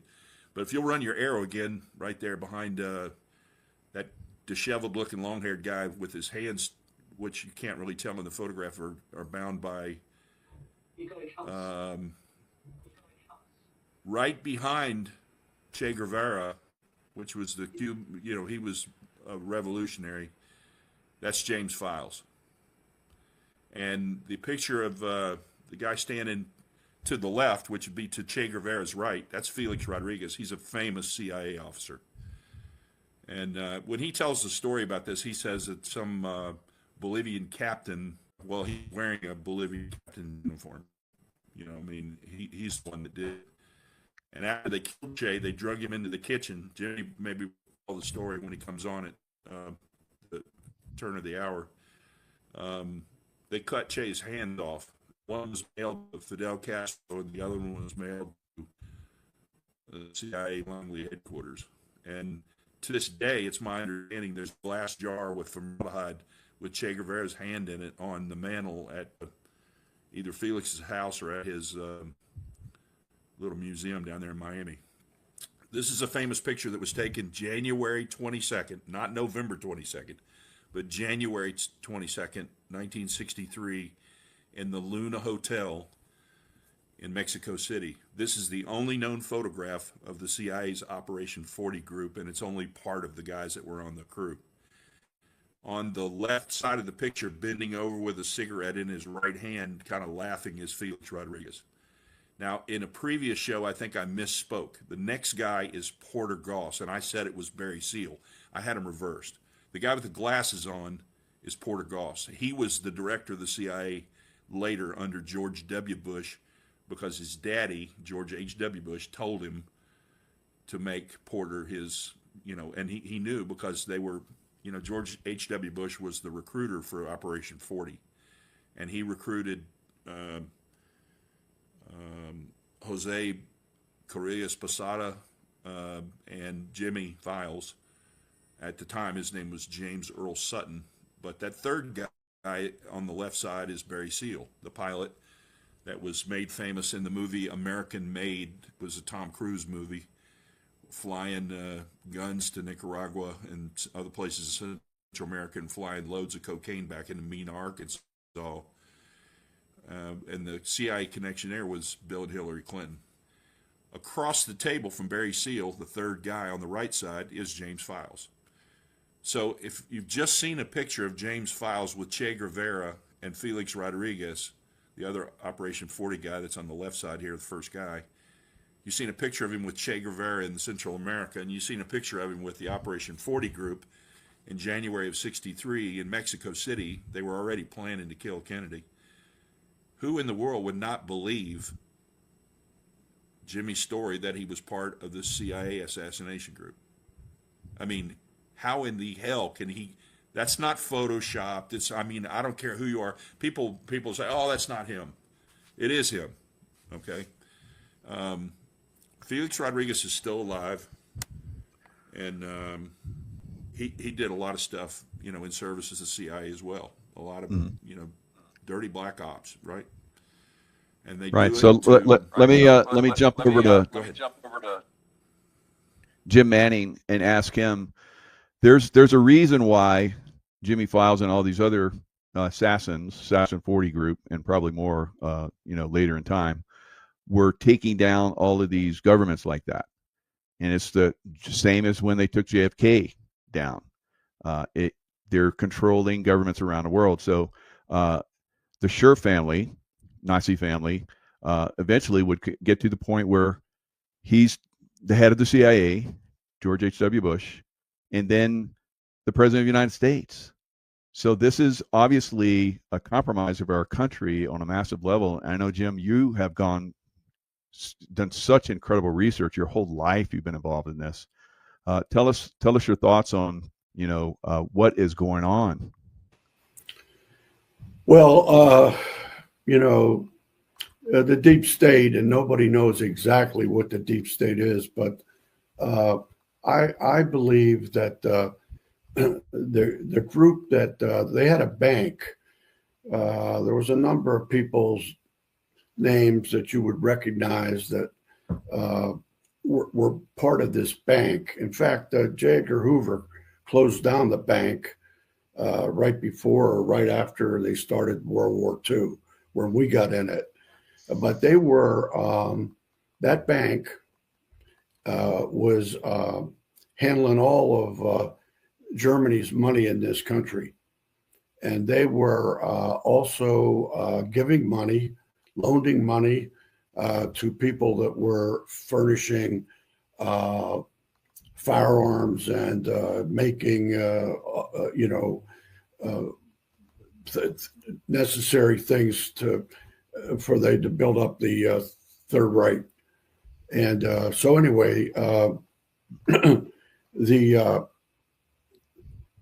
Dulles brothers worked in a law firm in New York, and they were very close with Prescott Bush and other people that you know, were just right before HW. And anyway, and so it was no surprise to a lot of people that they had a very strong leaning towards Germany. And what happened was, Dulles brothers were the ones who said, I'm going to be a president this time. That we could start something with him that we might not be able to start with whoever's next. And so they came up with starting the National Security Act, or what's it? That was the name of it, I think. But anyway, so they convinced Truman that the world's a different place now, Mr. Truman, because after the Second World War, even though we won, communism is on the march. And I believe it was his brother, John Foster Dulles, who was the Secretary of State, who coined the phrase domino theory. And they convinced Truman that what would happen is we'd lose Vietnam, for example, then Laos, then Cambodia, and so forth, and then the same thing in Central America. And so he said, there are times when we will actually have to kill people. And that was called executive action. And they convinced him that he had to approve that, and he did. Well, that was the first part of the plan. The second part of the plan was now we have to not be able to tell people that we did it, did it, or what we were going to do it. And that was plausible deniability. So they went back to Truman and they talked to him about it and tried to convince him. And he said, no, absolutely not. And then they left. And sometime very close to that time, Allen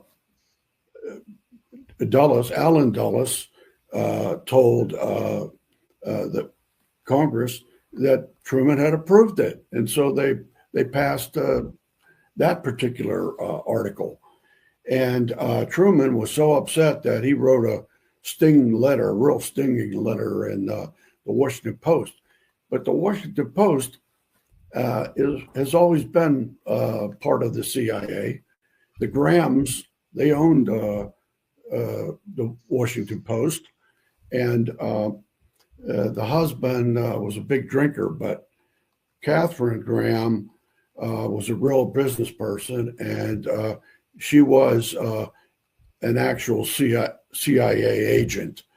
And also, they hired Ben Bradley. And Ben Bradley had been in intelligence before and some journalism. And so they hired him as the editor of the Washington Post. Now, he was such a connection to the CIA that he knew his sister-in-law was going to be murdered. And her name, her Mary Pinchon Myers, whose husband was a one of the top CIA agents, and that had gotten divorced, and Mary was finally became a paramour of John Kennedy. In that month before he died, his wife was on a sojourn of some type, gone for most of the month, and he was visited by Mary Pinchon Myers. I think 14 and 16 days that month.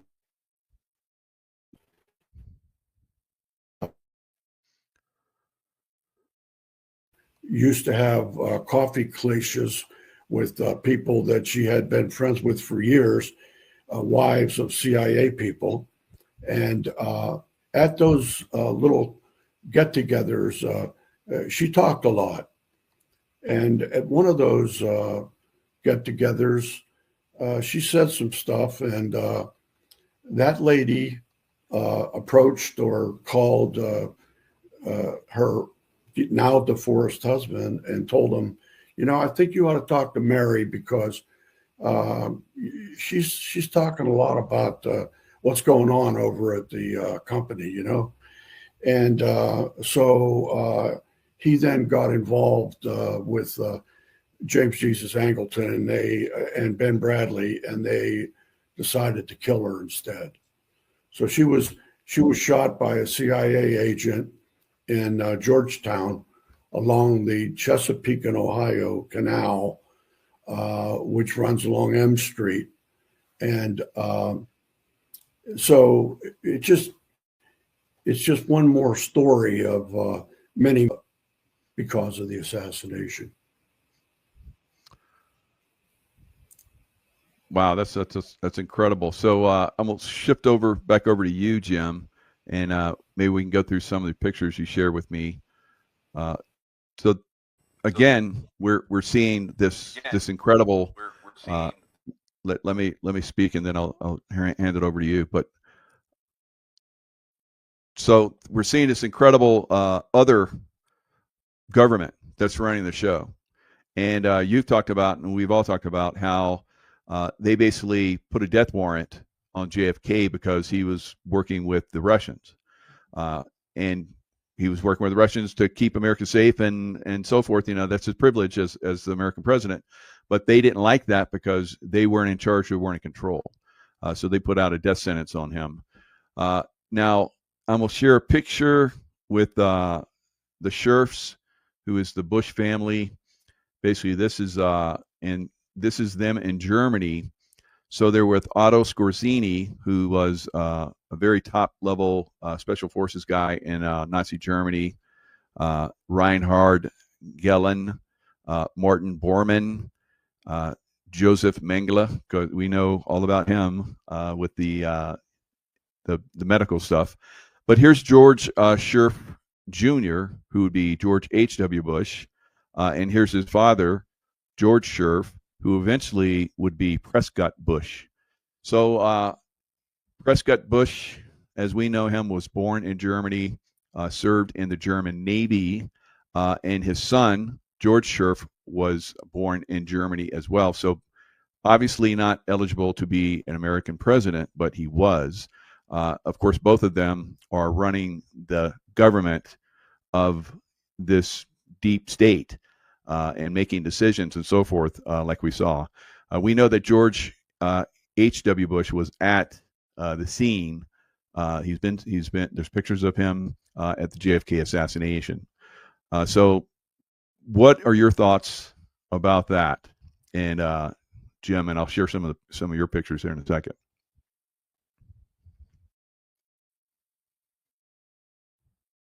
Go ahead, you can unmute now.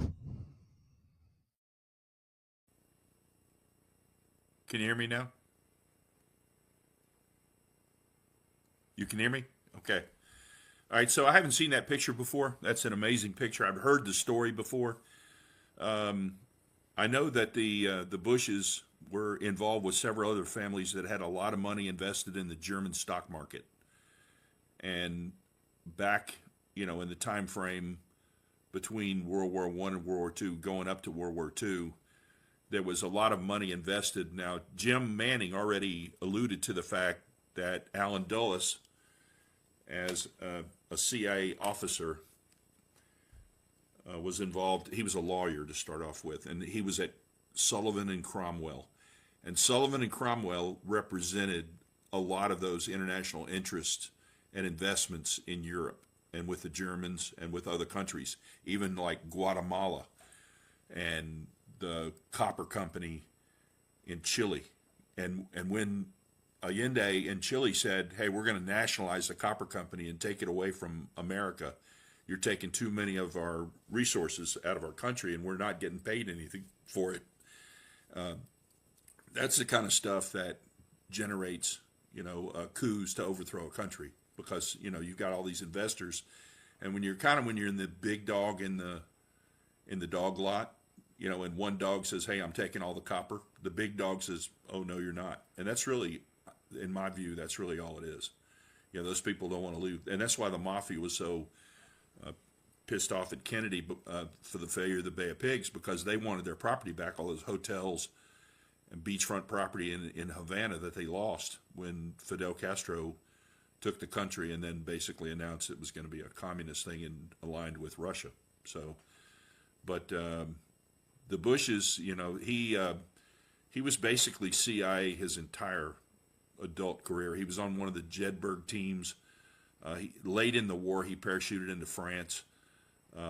He was with the OSS, and then it became the CIA, and he was with these assassination teams. He used a cover in Texas, and it was called the Zabata.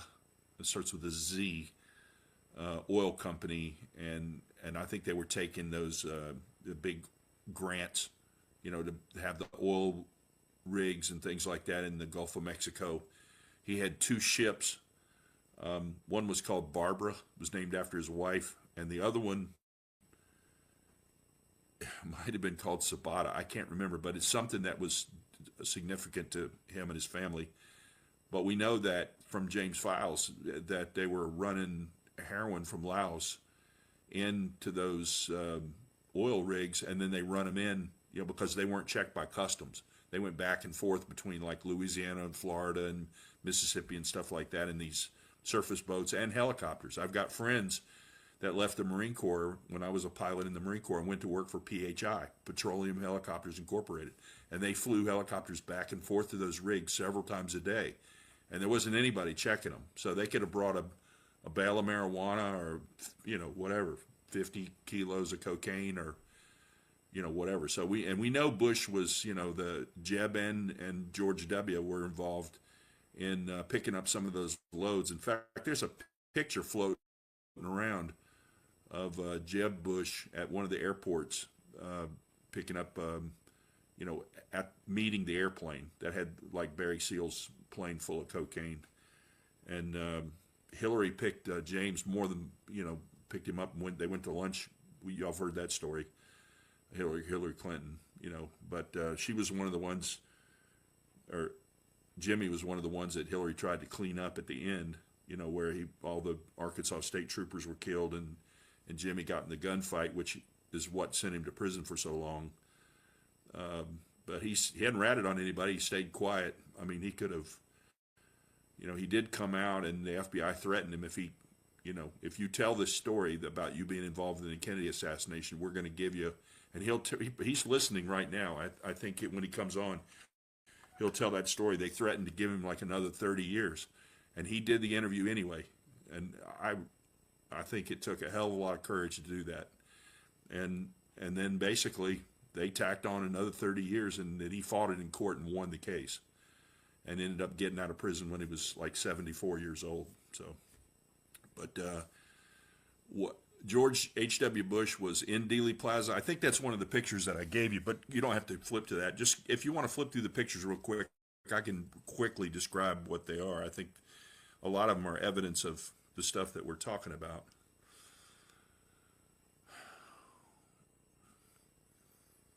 So I just hope that, and also to the audience while you're doing that, there's a book, Primary Target JFK, that Pamela Ray Files wrote. You can get it several places, Author House, or you can get it on eBay, and you can buy it directly from them if you want a copy that's got Jim's thumbprint in it and his autograph. But all right, so that picture is actually, that's a very special picture. That is one frame out of a video. I had to isolate the frame, but that looks like a Remington XP100, but it is and it's not.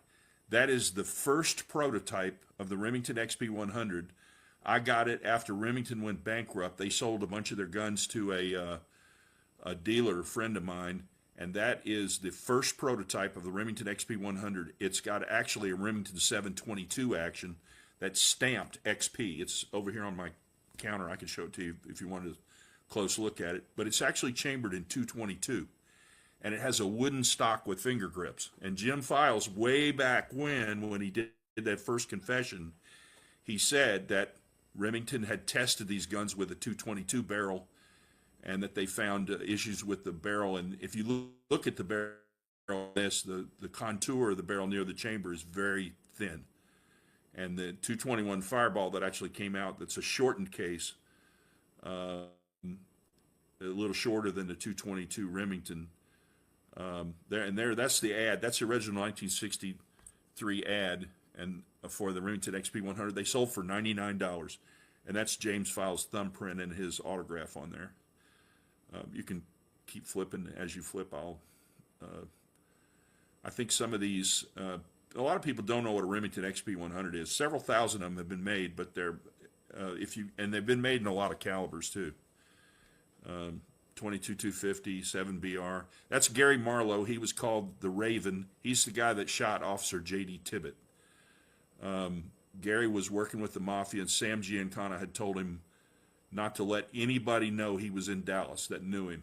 and he was tasked with killing Lee Harvey Oswald, and he was over there looking for Lee. Lee was supposed to be walking with his pistol from his boarding house to the movie theater, and he bumped into J.D. Tippit. J.D. was a friend of his from the Bay of Pigs operation, and because he was told that nobody could know he was in Dallas, he killed J.D., which I find bizarre. I mean, since they'd worked on a black op together, it seemed like he could just say, hey, dude, don't tell anybody I was here.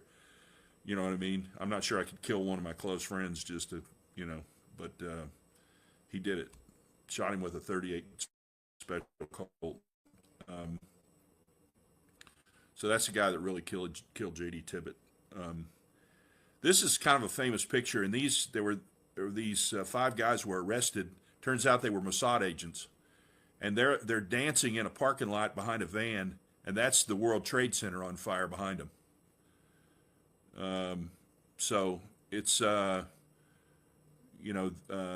were questioned. They were held for several days, and Mossad worked out a deal to get them released. But they were questioned, and they were actually interviewed back in Israel, and they were asked what were they doing there, and they said under testimony. There's a video online you can look, and says we were there to record the event. Well, if they were Israeli Mossad and they were there to record the event, how did they know it was going to happen? You know what I mean? I mean, it's a pretty simple question, right? So when you're talking about the deep state and all this kind of stuff, now this is Pam's book, Primary Target JFK, How the CIA Used the Chicago Mob to Kill the President. You can get these first edition hardcover with Jim's thumbprint. Some of them he's put his trigger finger print in also. Well, recently I suggested that, and he thought it was a good idea, and I've got a couple books that have both his thumbprint and his trigger finger, but it has his autograph in it. But you can get that at their website, which I've sent you, but the link, and I think you're going to put the link below the thing, but it's JFK Murder jamesfiles.weebly.com, and Weebly is spelled W-E-E-B-L-Y. JFK Murder jamesfiles.weebly.com. And I think those books, along with Jim Manning's book that releases the information about the zipper document, which you can't hardly find a copy of the Regicide book. There you go. You can get a first edition book with Pam's autograph, Jim's autograph, and his thumbprint. And it could be, personalized to you if you want that too. You could ask them, but you can do it on that website. What else? Do you have any other pictures? I can't hear you. Let's bring in Pamela and Jimmy.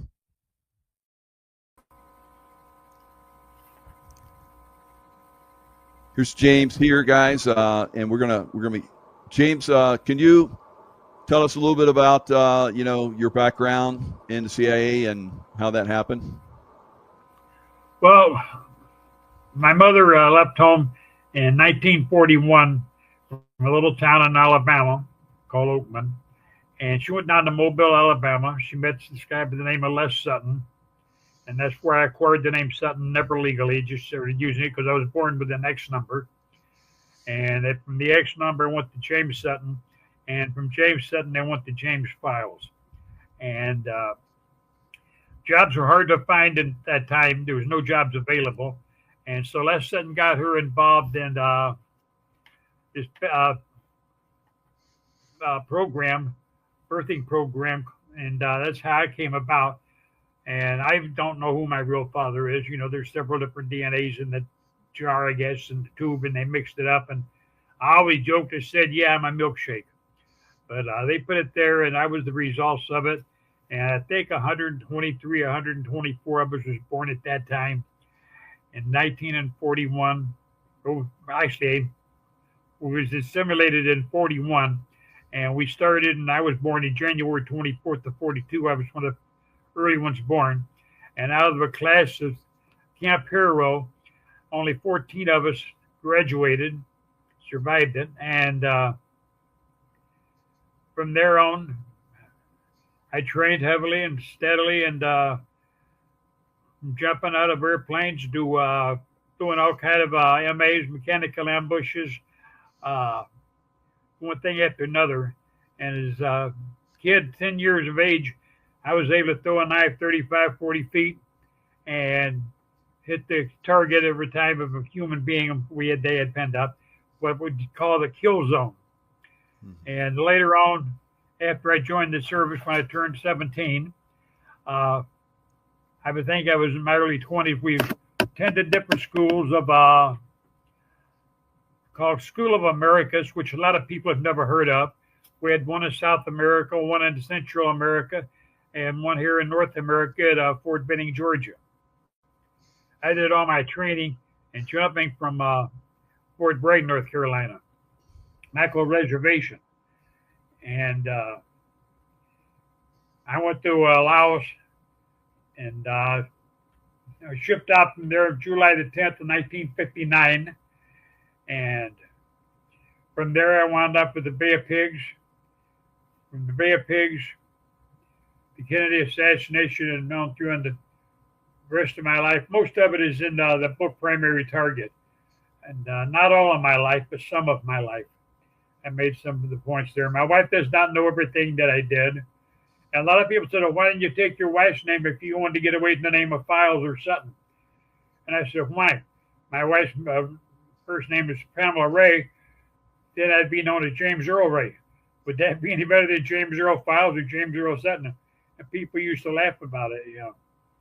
And so I just kept the name Files, and I did federal time under the name Files in the short stretch, which was in Oxford, Wisconsin at the FCI. And then this last case I had was the one where I went to Stateville for the shootout with the cops. And anyway, while I was there, Pamela contacted the officer that got shot. And he told her he was very upset with the government because he felt to say who he was up against because they didn't give him the details of me or my career. And Pamela's got that on tape also. So she called him. She told him that we was doing a book, and she had my story. And she wanted to know if he wanted his side of the story told, and he said yes, definitely. And he claimed over 50 rounds was fired. The government never told him who he was up against, and he said he was upset over that. And a couple of sentences later, Pamela said, "Well, Jimmy said you had a $50,000 contract on him." And he didn't say yes or no. He just laughed a little bit. And then he said, this is when he started in about the government. And were you still working for the CIA at that point? Yeah. When that happened?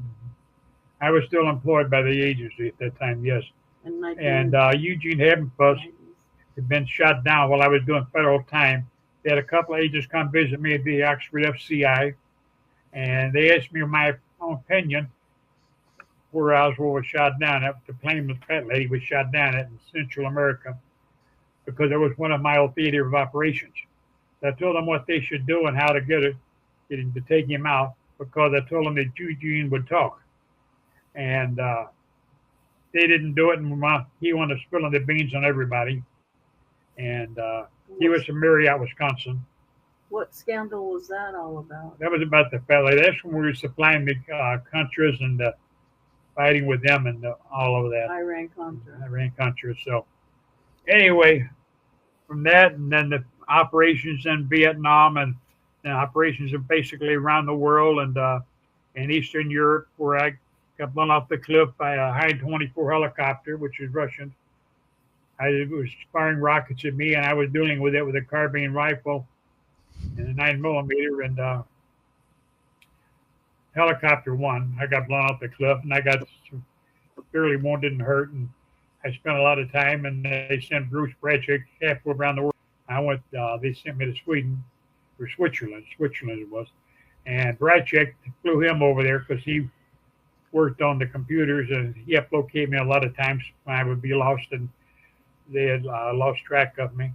And he helped me get back on my feet, and it took me about 6 months where I could walk again. And like this time, I've been laid up for the last year and a half, going on 2 years now, where I'm bedridden and I'm restricted to a wheelchair. And I have to have help getting from the bed to the wheelchair and from the wheelchair back into bed. so I'm 83 now. I'm going to be 84 in January if I make it to January. And all I can say is after I had the stroke, a lot of the things in my mind, a lot of the names and answers, I can't think of them right away. But most of it is in the book Primary Target. And my wife wrote the book, and if it hadn't been for her, that book would have never been published. Because she wanted it out there. She felt the people should know certain aspects of the truth. And she kept after me, and finally we did that one. And that was the only book we did together that while I was out of prison. Excuse me. The other two books that she did, I was in prison. And she wrote 3 books altogether: To Kill a Country, Interview with History, and the third one was Primary Target. So all 3 books are, well, I guess each one is 500 pages or better. And they carry a lot of the stories in there, and a lot of the things there. And I put a lot of pictures of my artwork in a couple of the books. And she's got them, made them, now she made pictures of the artwork, and she's got that on display or whatever. And she put some on the website, because we're selling some of the artwork that I did. And at Stateville, when we go in lockdown, was when I did most of my oil paintings. And she has the original of the one I did of JFK. And I sent that one to Bruce Breitscheck, which you've probably seen him in some of the interviews with me. And him and I have been friends since 1969. I'm 9 years older than Bruce. And I was come back from the Central Hemisphere, and I was looking for a place to work out. And so David Phillips recommended a place up on the north side of Chicago, and I went there and I found this young kid working there. And I didn't know he worked there. I thought he was just training. I asked him when he got through training, I said, "How often do you train here? But I'd like to train with you." And he said, "I work here part-time." And I said, "That's better yet." And so we started training together. And he still laughs about, talks about it. I mean, my kicks were pretty hard, and he took it. And like he said, I used to kick the devil out of him, 2-3 times a week when I was home. I'd train there. And he wound up owning, I think it was nine martial arts studios altogether on the south side and north side. And we've been friends since 1969. And he's got over 900 visits to Stateville to see me. And it's all booked and logged and registered with the Stateville. Because you have to sign up every time you come in, so they've got all that on record. Very good. So, thanks for sharing all that.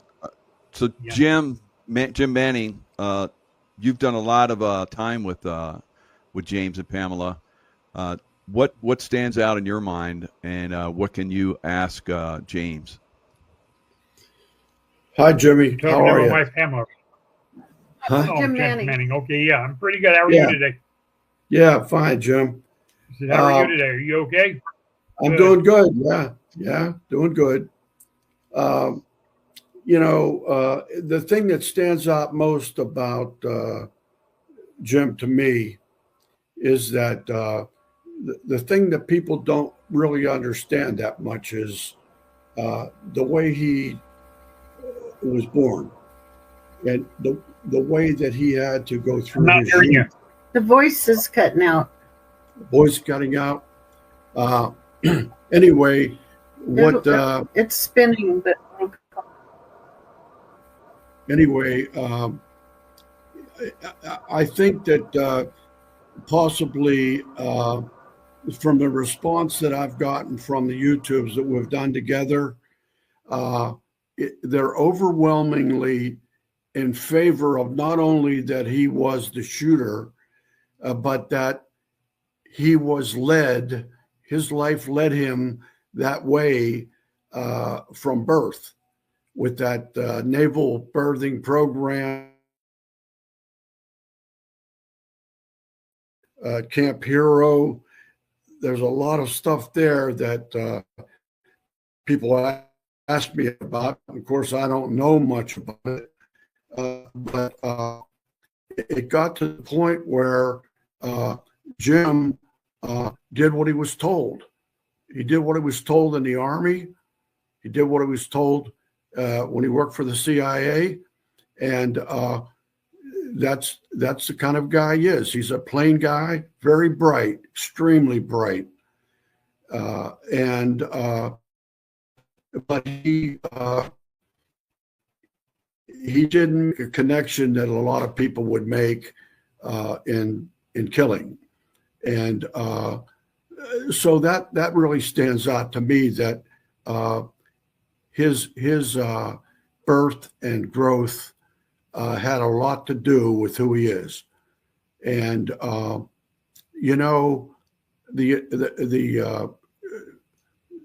CIA has to kill people. There are people that they have to kill, and that was made clear to President Truman in 1947, and so Jim's not the only one, but he may be the only one that went through the naval birthing program, and I was going to ask Jim if he knew if anybody else in the birthing program was in the CIA today.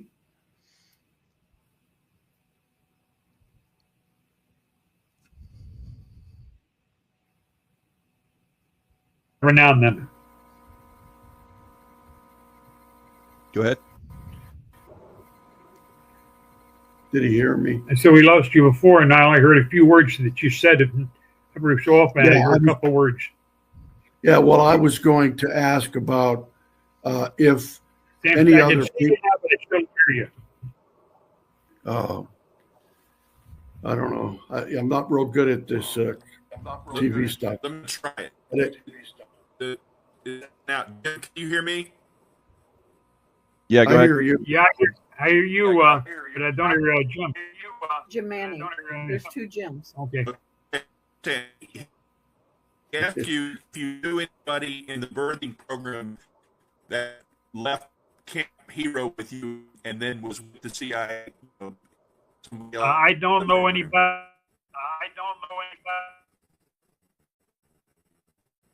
34, because the operations that we went on and that we did was dangerous. Some of them were still off by the time they were 34 years of age. If you lived to 34, you was considered an old man. And with the Chicago outfit, see, Chicago was never a family. Chicago is known as the outfit. And the ledger that I burned that belonged to Nicoletti and me, Nicoletti gave me before they killed him, showed us where we were tied up with over 60 mob hits. And that's why the FBI wanted it so bad. And basically, the one book, babe, could you hand me that book back there? Our book? Yeah, oh, not the spiral notebook. This book here, I don't know if you can see it, but on the bottom, on page 50, it talks about when the FBI kidnapped me and tortured me, and they admitted they failed to bring me to speak of any crime that I had been involved in. And so, basically, the FBI, they've known about me forever. They chased me for many years. And Zach Shellen is the one that finally arrested me on the hijacking ring. And there's a episode, it's a 2-hour episode on the Daniel Seifert killing, which I did not participate in, but it tells about the Chicago mob and how we handled things and did things. And like I told Pamela, we ruled from the west coast of from the west border of Pennsylvania all the way to the Pacific Ocean and from Canada to the Gulf. Everything they ruled. We took no orders from New York. New York absolutely had no power over the outfit in Chicago. There was 5 families in New York, but they was always squabbling with each other. And I think, and it's not just me saying it, it's other people saying it, it's in New York. And 69 and 70, Chicago, I mean, we went off the marks with the executions and everything else. And Daniel Seifert had turned informant, and he was going to testify against the mob on the International Plastics Fiberglass Company in Bensenville, Illinois. And they killed him with his wife and son there. And it was a botched hit, and they sent 2 youngest wannabes, and they claimed that Joey Lombardo and Tony Spilaccio did the hit, which was incorrect, because somebody with an indictment on them, a federal indictment, would never go on a hit like that, would be tied right to the outfit itself. The outfit used a couple of no-name youngsters that if they got caught, they could deny any connection to them with the outfit. They would never send unknown hitman to them. And that's why they failed to send Chuck and me. And I was upset because they didn't send Chuck and me. And it wound up, it was a debauched hit, but they killed him. They did what they're supposed to, but it was a very sloppy job. And if you ever get a chance, watch Chicago's Deadly Associates on YouTube. It's a 2-hour feature, and it's well worth watching. And it's very interesting. But they've got a lot of the facts wrong in there. Jim, if you can hear me, tell the story about Jimmy Hoffa. Jimmy Hoffa? He was at the restaurant. Yeah. This driver went in to get coffee for him, and somebody walked up alongside the car. Jimmy rolled the back window down because he was sitting in the back seat, and he was shot and executed. And a blanket was thrown over him in the back seat, and he was drove out of there in that car. Went to a sanitation plant, and I believe it was in Broadview, Michigan. And they took his watch off, and they took his wallet out, and they returned it to his stepson. And Jimmy Hoffa's body went into the furnace. The ashes went all over Detroit. That's why when I was at Stateville, I used to bet the people there, I'd give them 100-to-1 odds they wouldn't find nobody. They dug up horse sperms, and they dug up everything else, and they never found nobody of Jimmy Hoffa.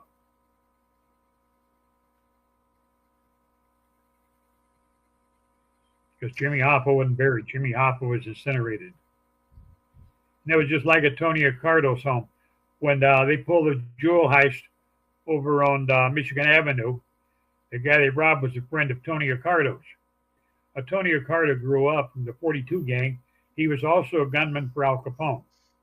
So Tony Accardo in his own right, hitman, what you want to call him. And me and Tony Accardo got along real well with Sam Giancana. And they talk about Sam DeStefano, the torture chamber where they put the guy's head in a vice in the movie Casino and squeezed the eyeballs out. Sam DeStefano, he had this house there in Broadview. And he had the torture chamber in his basement. The basement was soundproof. And I wouldn't go to Sam's house there, just Sam DeStefano. And don't mix him up with Sam Giancana. Sam Giancana was a nice guy compared to Sam DeStefano. And Sam DeStefano, he was actually a little bit crazy, just a whole lot. And he had that reputation of going to court in his pajamas and shopping in his pajamas and everything else. And I had actually seen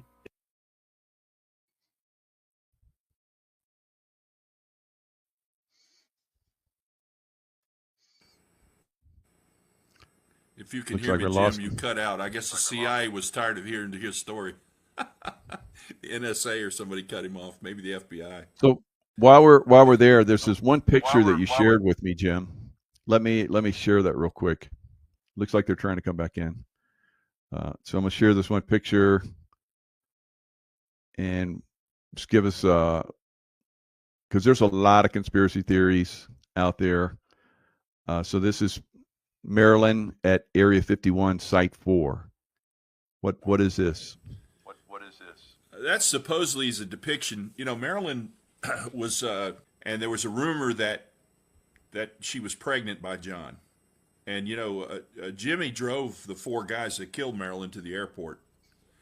And they gave her a barbiturate enema and killed her. We can see you now, Jim, again.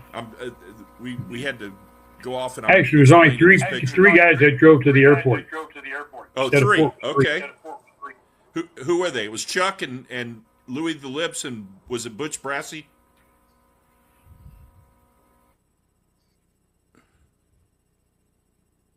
Who were the three?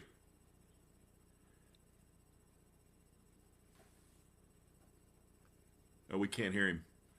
If you can hear me, Jim, we can't hear you for some reason. It muted Joe, on your end. Oh, he's dropping off again. So there's three guys he drove to the airport. Anyway, they went out there. How about now? Can you hear me now, Jim? You pop back in. Yeah, you're coming in loud and clear now. Okay. Who are the three guys? Chuck and who else? One of the parties is still alive, and he lives in Westland here in one of the western states, and he's in good health and everything. And I wouldn't want to put him in prison by naming him for being involved in the murder of Marilyn Monroe. And what about the guy that flew? The pilot is still alive. The pilot is. I did not drive the pilot there. The pilot was there in the plane. The pilot is still alive too. At least he was a few weeks ago.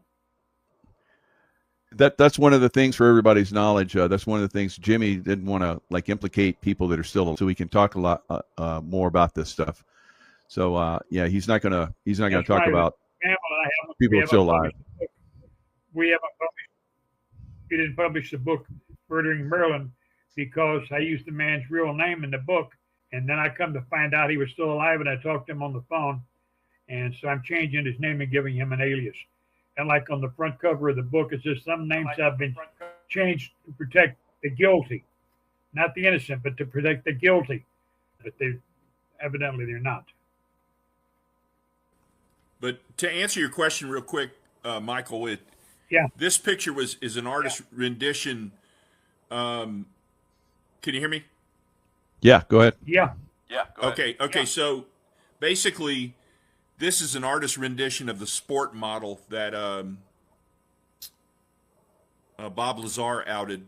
It's the craft that about 52 feet, in diameter, and it's got a cyclotron in it. It's radioactive. If any of your audience ever come upon one of these UFOs, don't get near it. But anyway, the rumor was it'll burn your skin red. John F. Kennedy and Robert were read into the Majestic 12 program, and they talked to Marilyn about it in bed, I guess trying to impress her. And she started talking about it to an art dealer in New York on the phone, James Jesus Angles, and via the agency, the counterintelligence, they had Marilyn's phone bugged. And they had bugs in the apartment, so they had dirt on John and Robert, right? Supposedly that team was let in, and you can correct me if I'm wrong there, Jimmy, but when the team got there, I'm not sure one way or the other whether she was already unconscious from being drugged or something, but supposedly Robert Kennedy Sr. is the one that let him in Marilyn's house there in Brentwood. And they gave her some kind of a barbiturate enema. That is correct. But the bottom line was Marilyn was talking about this information, and there was a letter. It's called the Byrne Memo, and I think Jim Manning probably knows about it. But it's a document that was found, and it basically says, if JFK persisted, because he was going to, and if you've seen the real trademark speech that he was going to give in Dallas, he was going to explain that the Roswell incident was true. That we had not only the craft, and one of them, he wasn't going to say the speech, but one of them had lived. They called him J-Rod.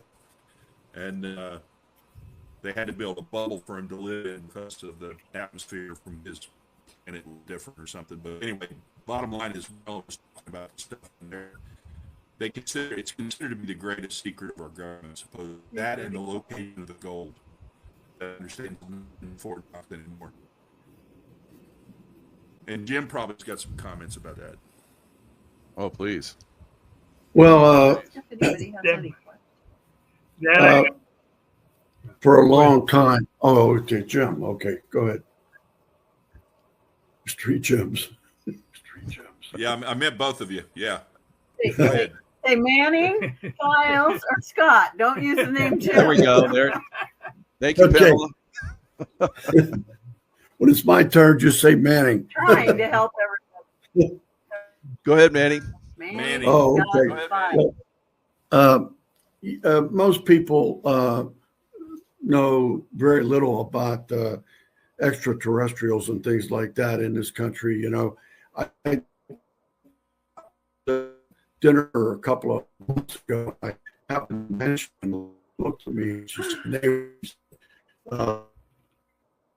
were you dreaming? You know, and just occurred that, you know, people don't know anything now.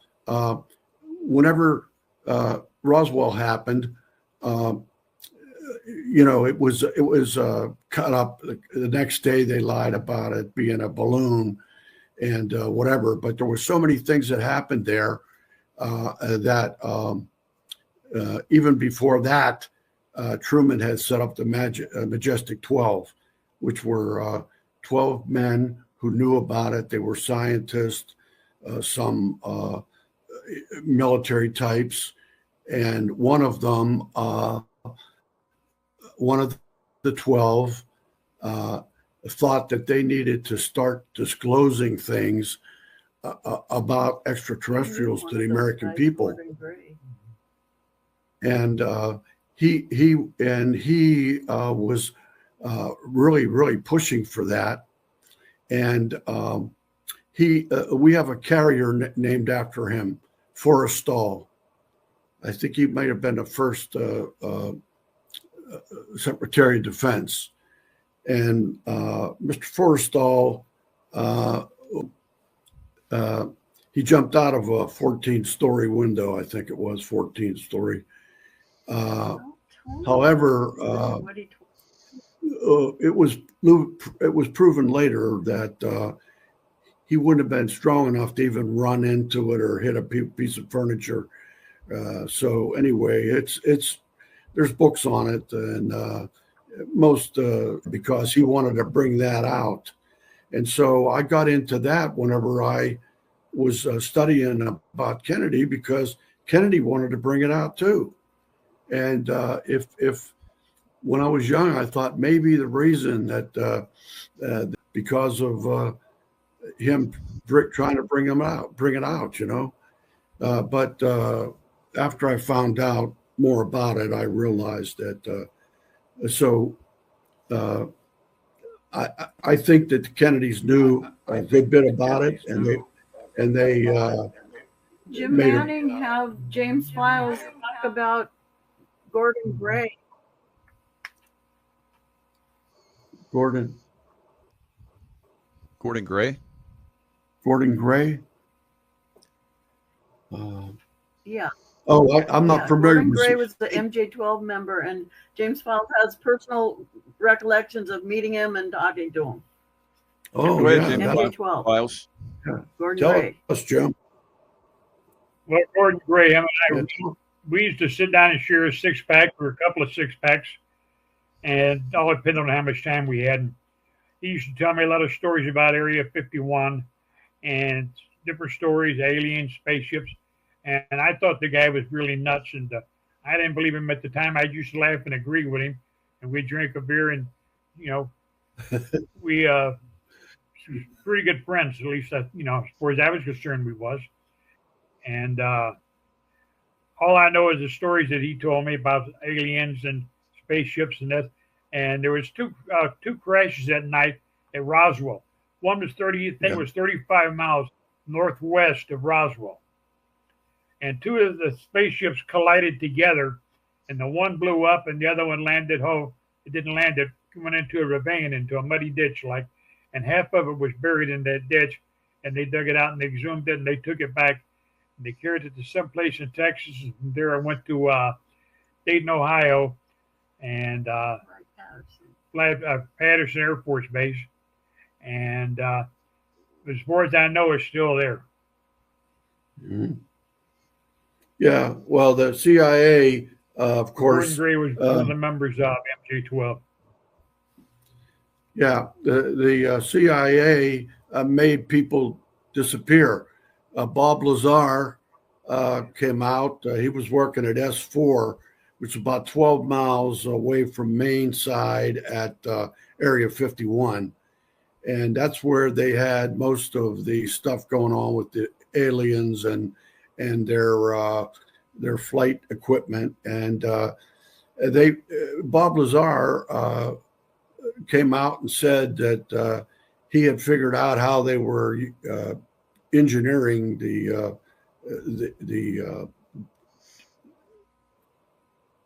saucers, how to make them fly. Reverse engineering. Element Yeah, and he came out with another element. I think it was maybe 119, and they said there is no such. What is it? 116. 115. Okay, yeah, I was close. 115. Anyway, yeah, he came out with that, and at the time he came out with it, they washed his whole life away. I mean, they went and there's no. I don't know if he ever had they took a birth certificate away. They took his colleges that he went to away. They erased him from the world, and then. Right. Unfortunately, they missed one thing. He had been in another government facility in New Mexico, and he had his phone directory from that, and his name was listed in there and what his telephone number was. So they missed that. But most people that are looking at that, they know that Bob Lazar is on the level. Well, Bob Lazar is on the level, and just like me, they erased most of my life. It's very hard to find part of it. But Joe West found part of my history in the archives in St. Louis, and he went back there. You mean John C. Grady? John C. Grady, yeah, John C. Grady, I mean. 82nd Airborne. He was the historian for the 82nd Airborne. He went back there, I don't know, 6-7 weeks later, and the folder was empty. He said, no further evidence available, the label on the ticket. They had a fire in the archives. Another thing that burned up was 1959, Operation Mobile White Star.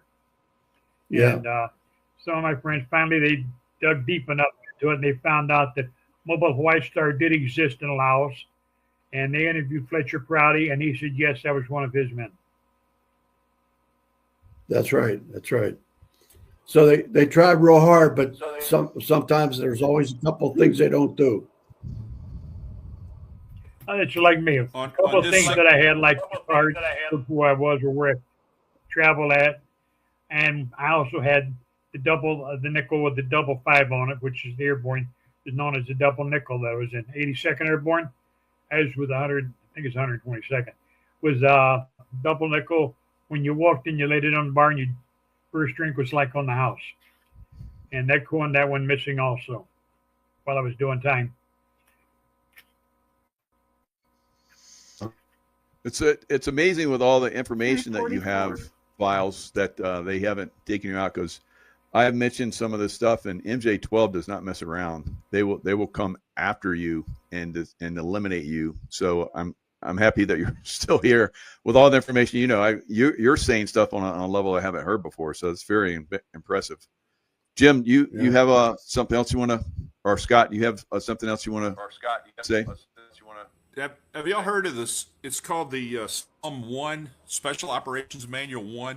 Have you ever heard of that? It's a top secret document involving extraterrestrials. It was mailed in a film canister to a researcher years ago, and some people somehow get copies of these documents, and it was published in 1954. I don't know, is that reversed, or can you see it okay? Not great, but if you take the plastic off the front.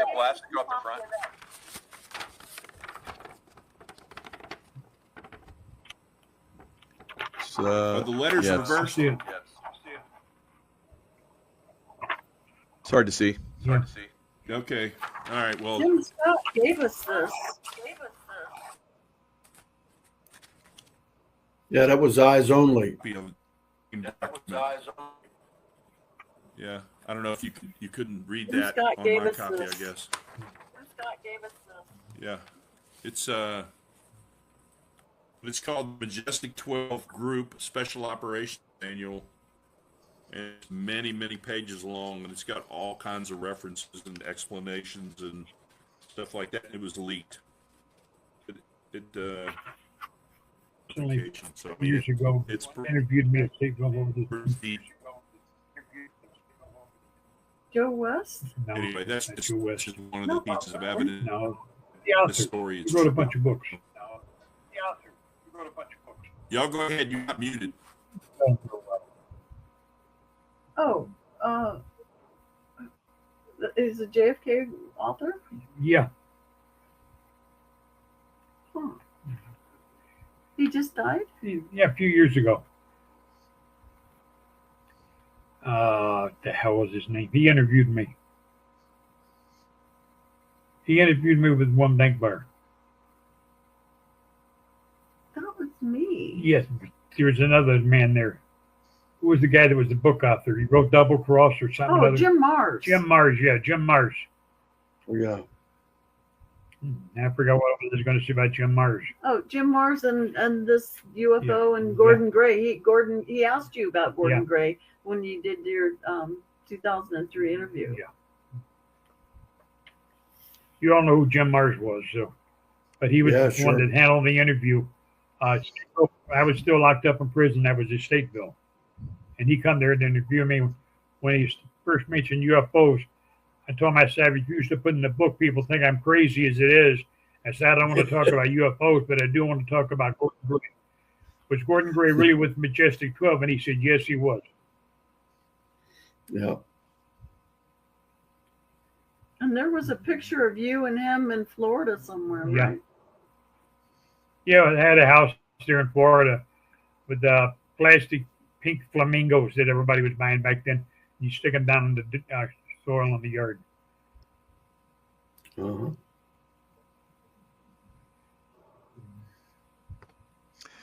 So I had a hard time coming up with Jim Mars' name because this is a stroke. I forgot a lot of the names of the people that I knew and people that I talked to, and I learned and different things because my memory's not as sharp as it used to be. And thank God Pamela had me get together with her, and we put the book Primary Target out before I had the stroke.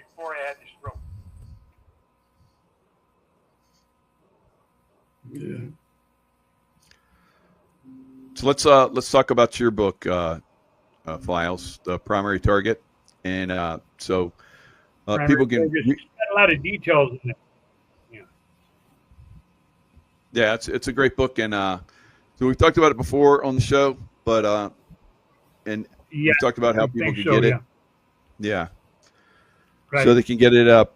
And I put my thumb for one reason. I could see that it was mine. This and on one the back is cover, upside down, but they're normally on this first page. But he accidentally did that one. But we'll fix it. But on the back page, the back cover, it's me standing behind the tombstone of Nicoletti's grave. And Nicoletti and me worked together. Him and Milwaukee Phil was partners for a long time. But when Milwaukee Phil stepped down from it and decided to remain in the shadows for a while, I became Chuck's partner in a lot of the hits. And the ledger that I had burned had over 60 hits in it with Charles Nicoletti and me in it. Wait, because it's spinning and it might not be hearing you. No, we got it. You're good.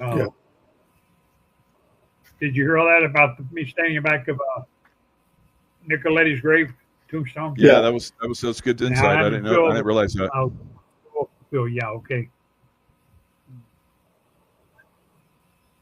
Ask if there's any questions, because is there any questions from that you want to people that and the people that's watching the show?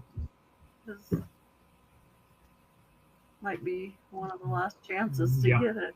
As far as I'm concerned, this will possibly and probably be one of my last interviews. Now, Dory is going to come out with a feature on the documentary. But when it will be released, I don't know. But Dory came here and no, Matt, the guys that filmed you in 2023 are coming out with the documentary. Yeah, okay, Matt. Dory's not going to have a documentary. Matt Guthrie. I get people mixed up. Like I said, since the stroke, my mind is not as sharp as it used to be. They're going to do a feature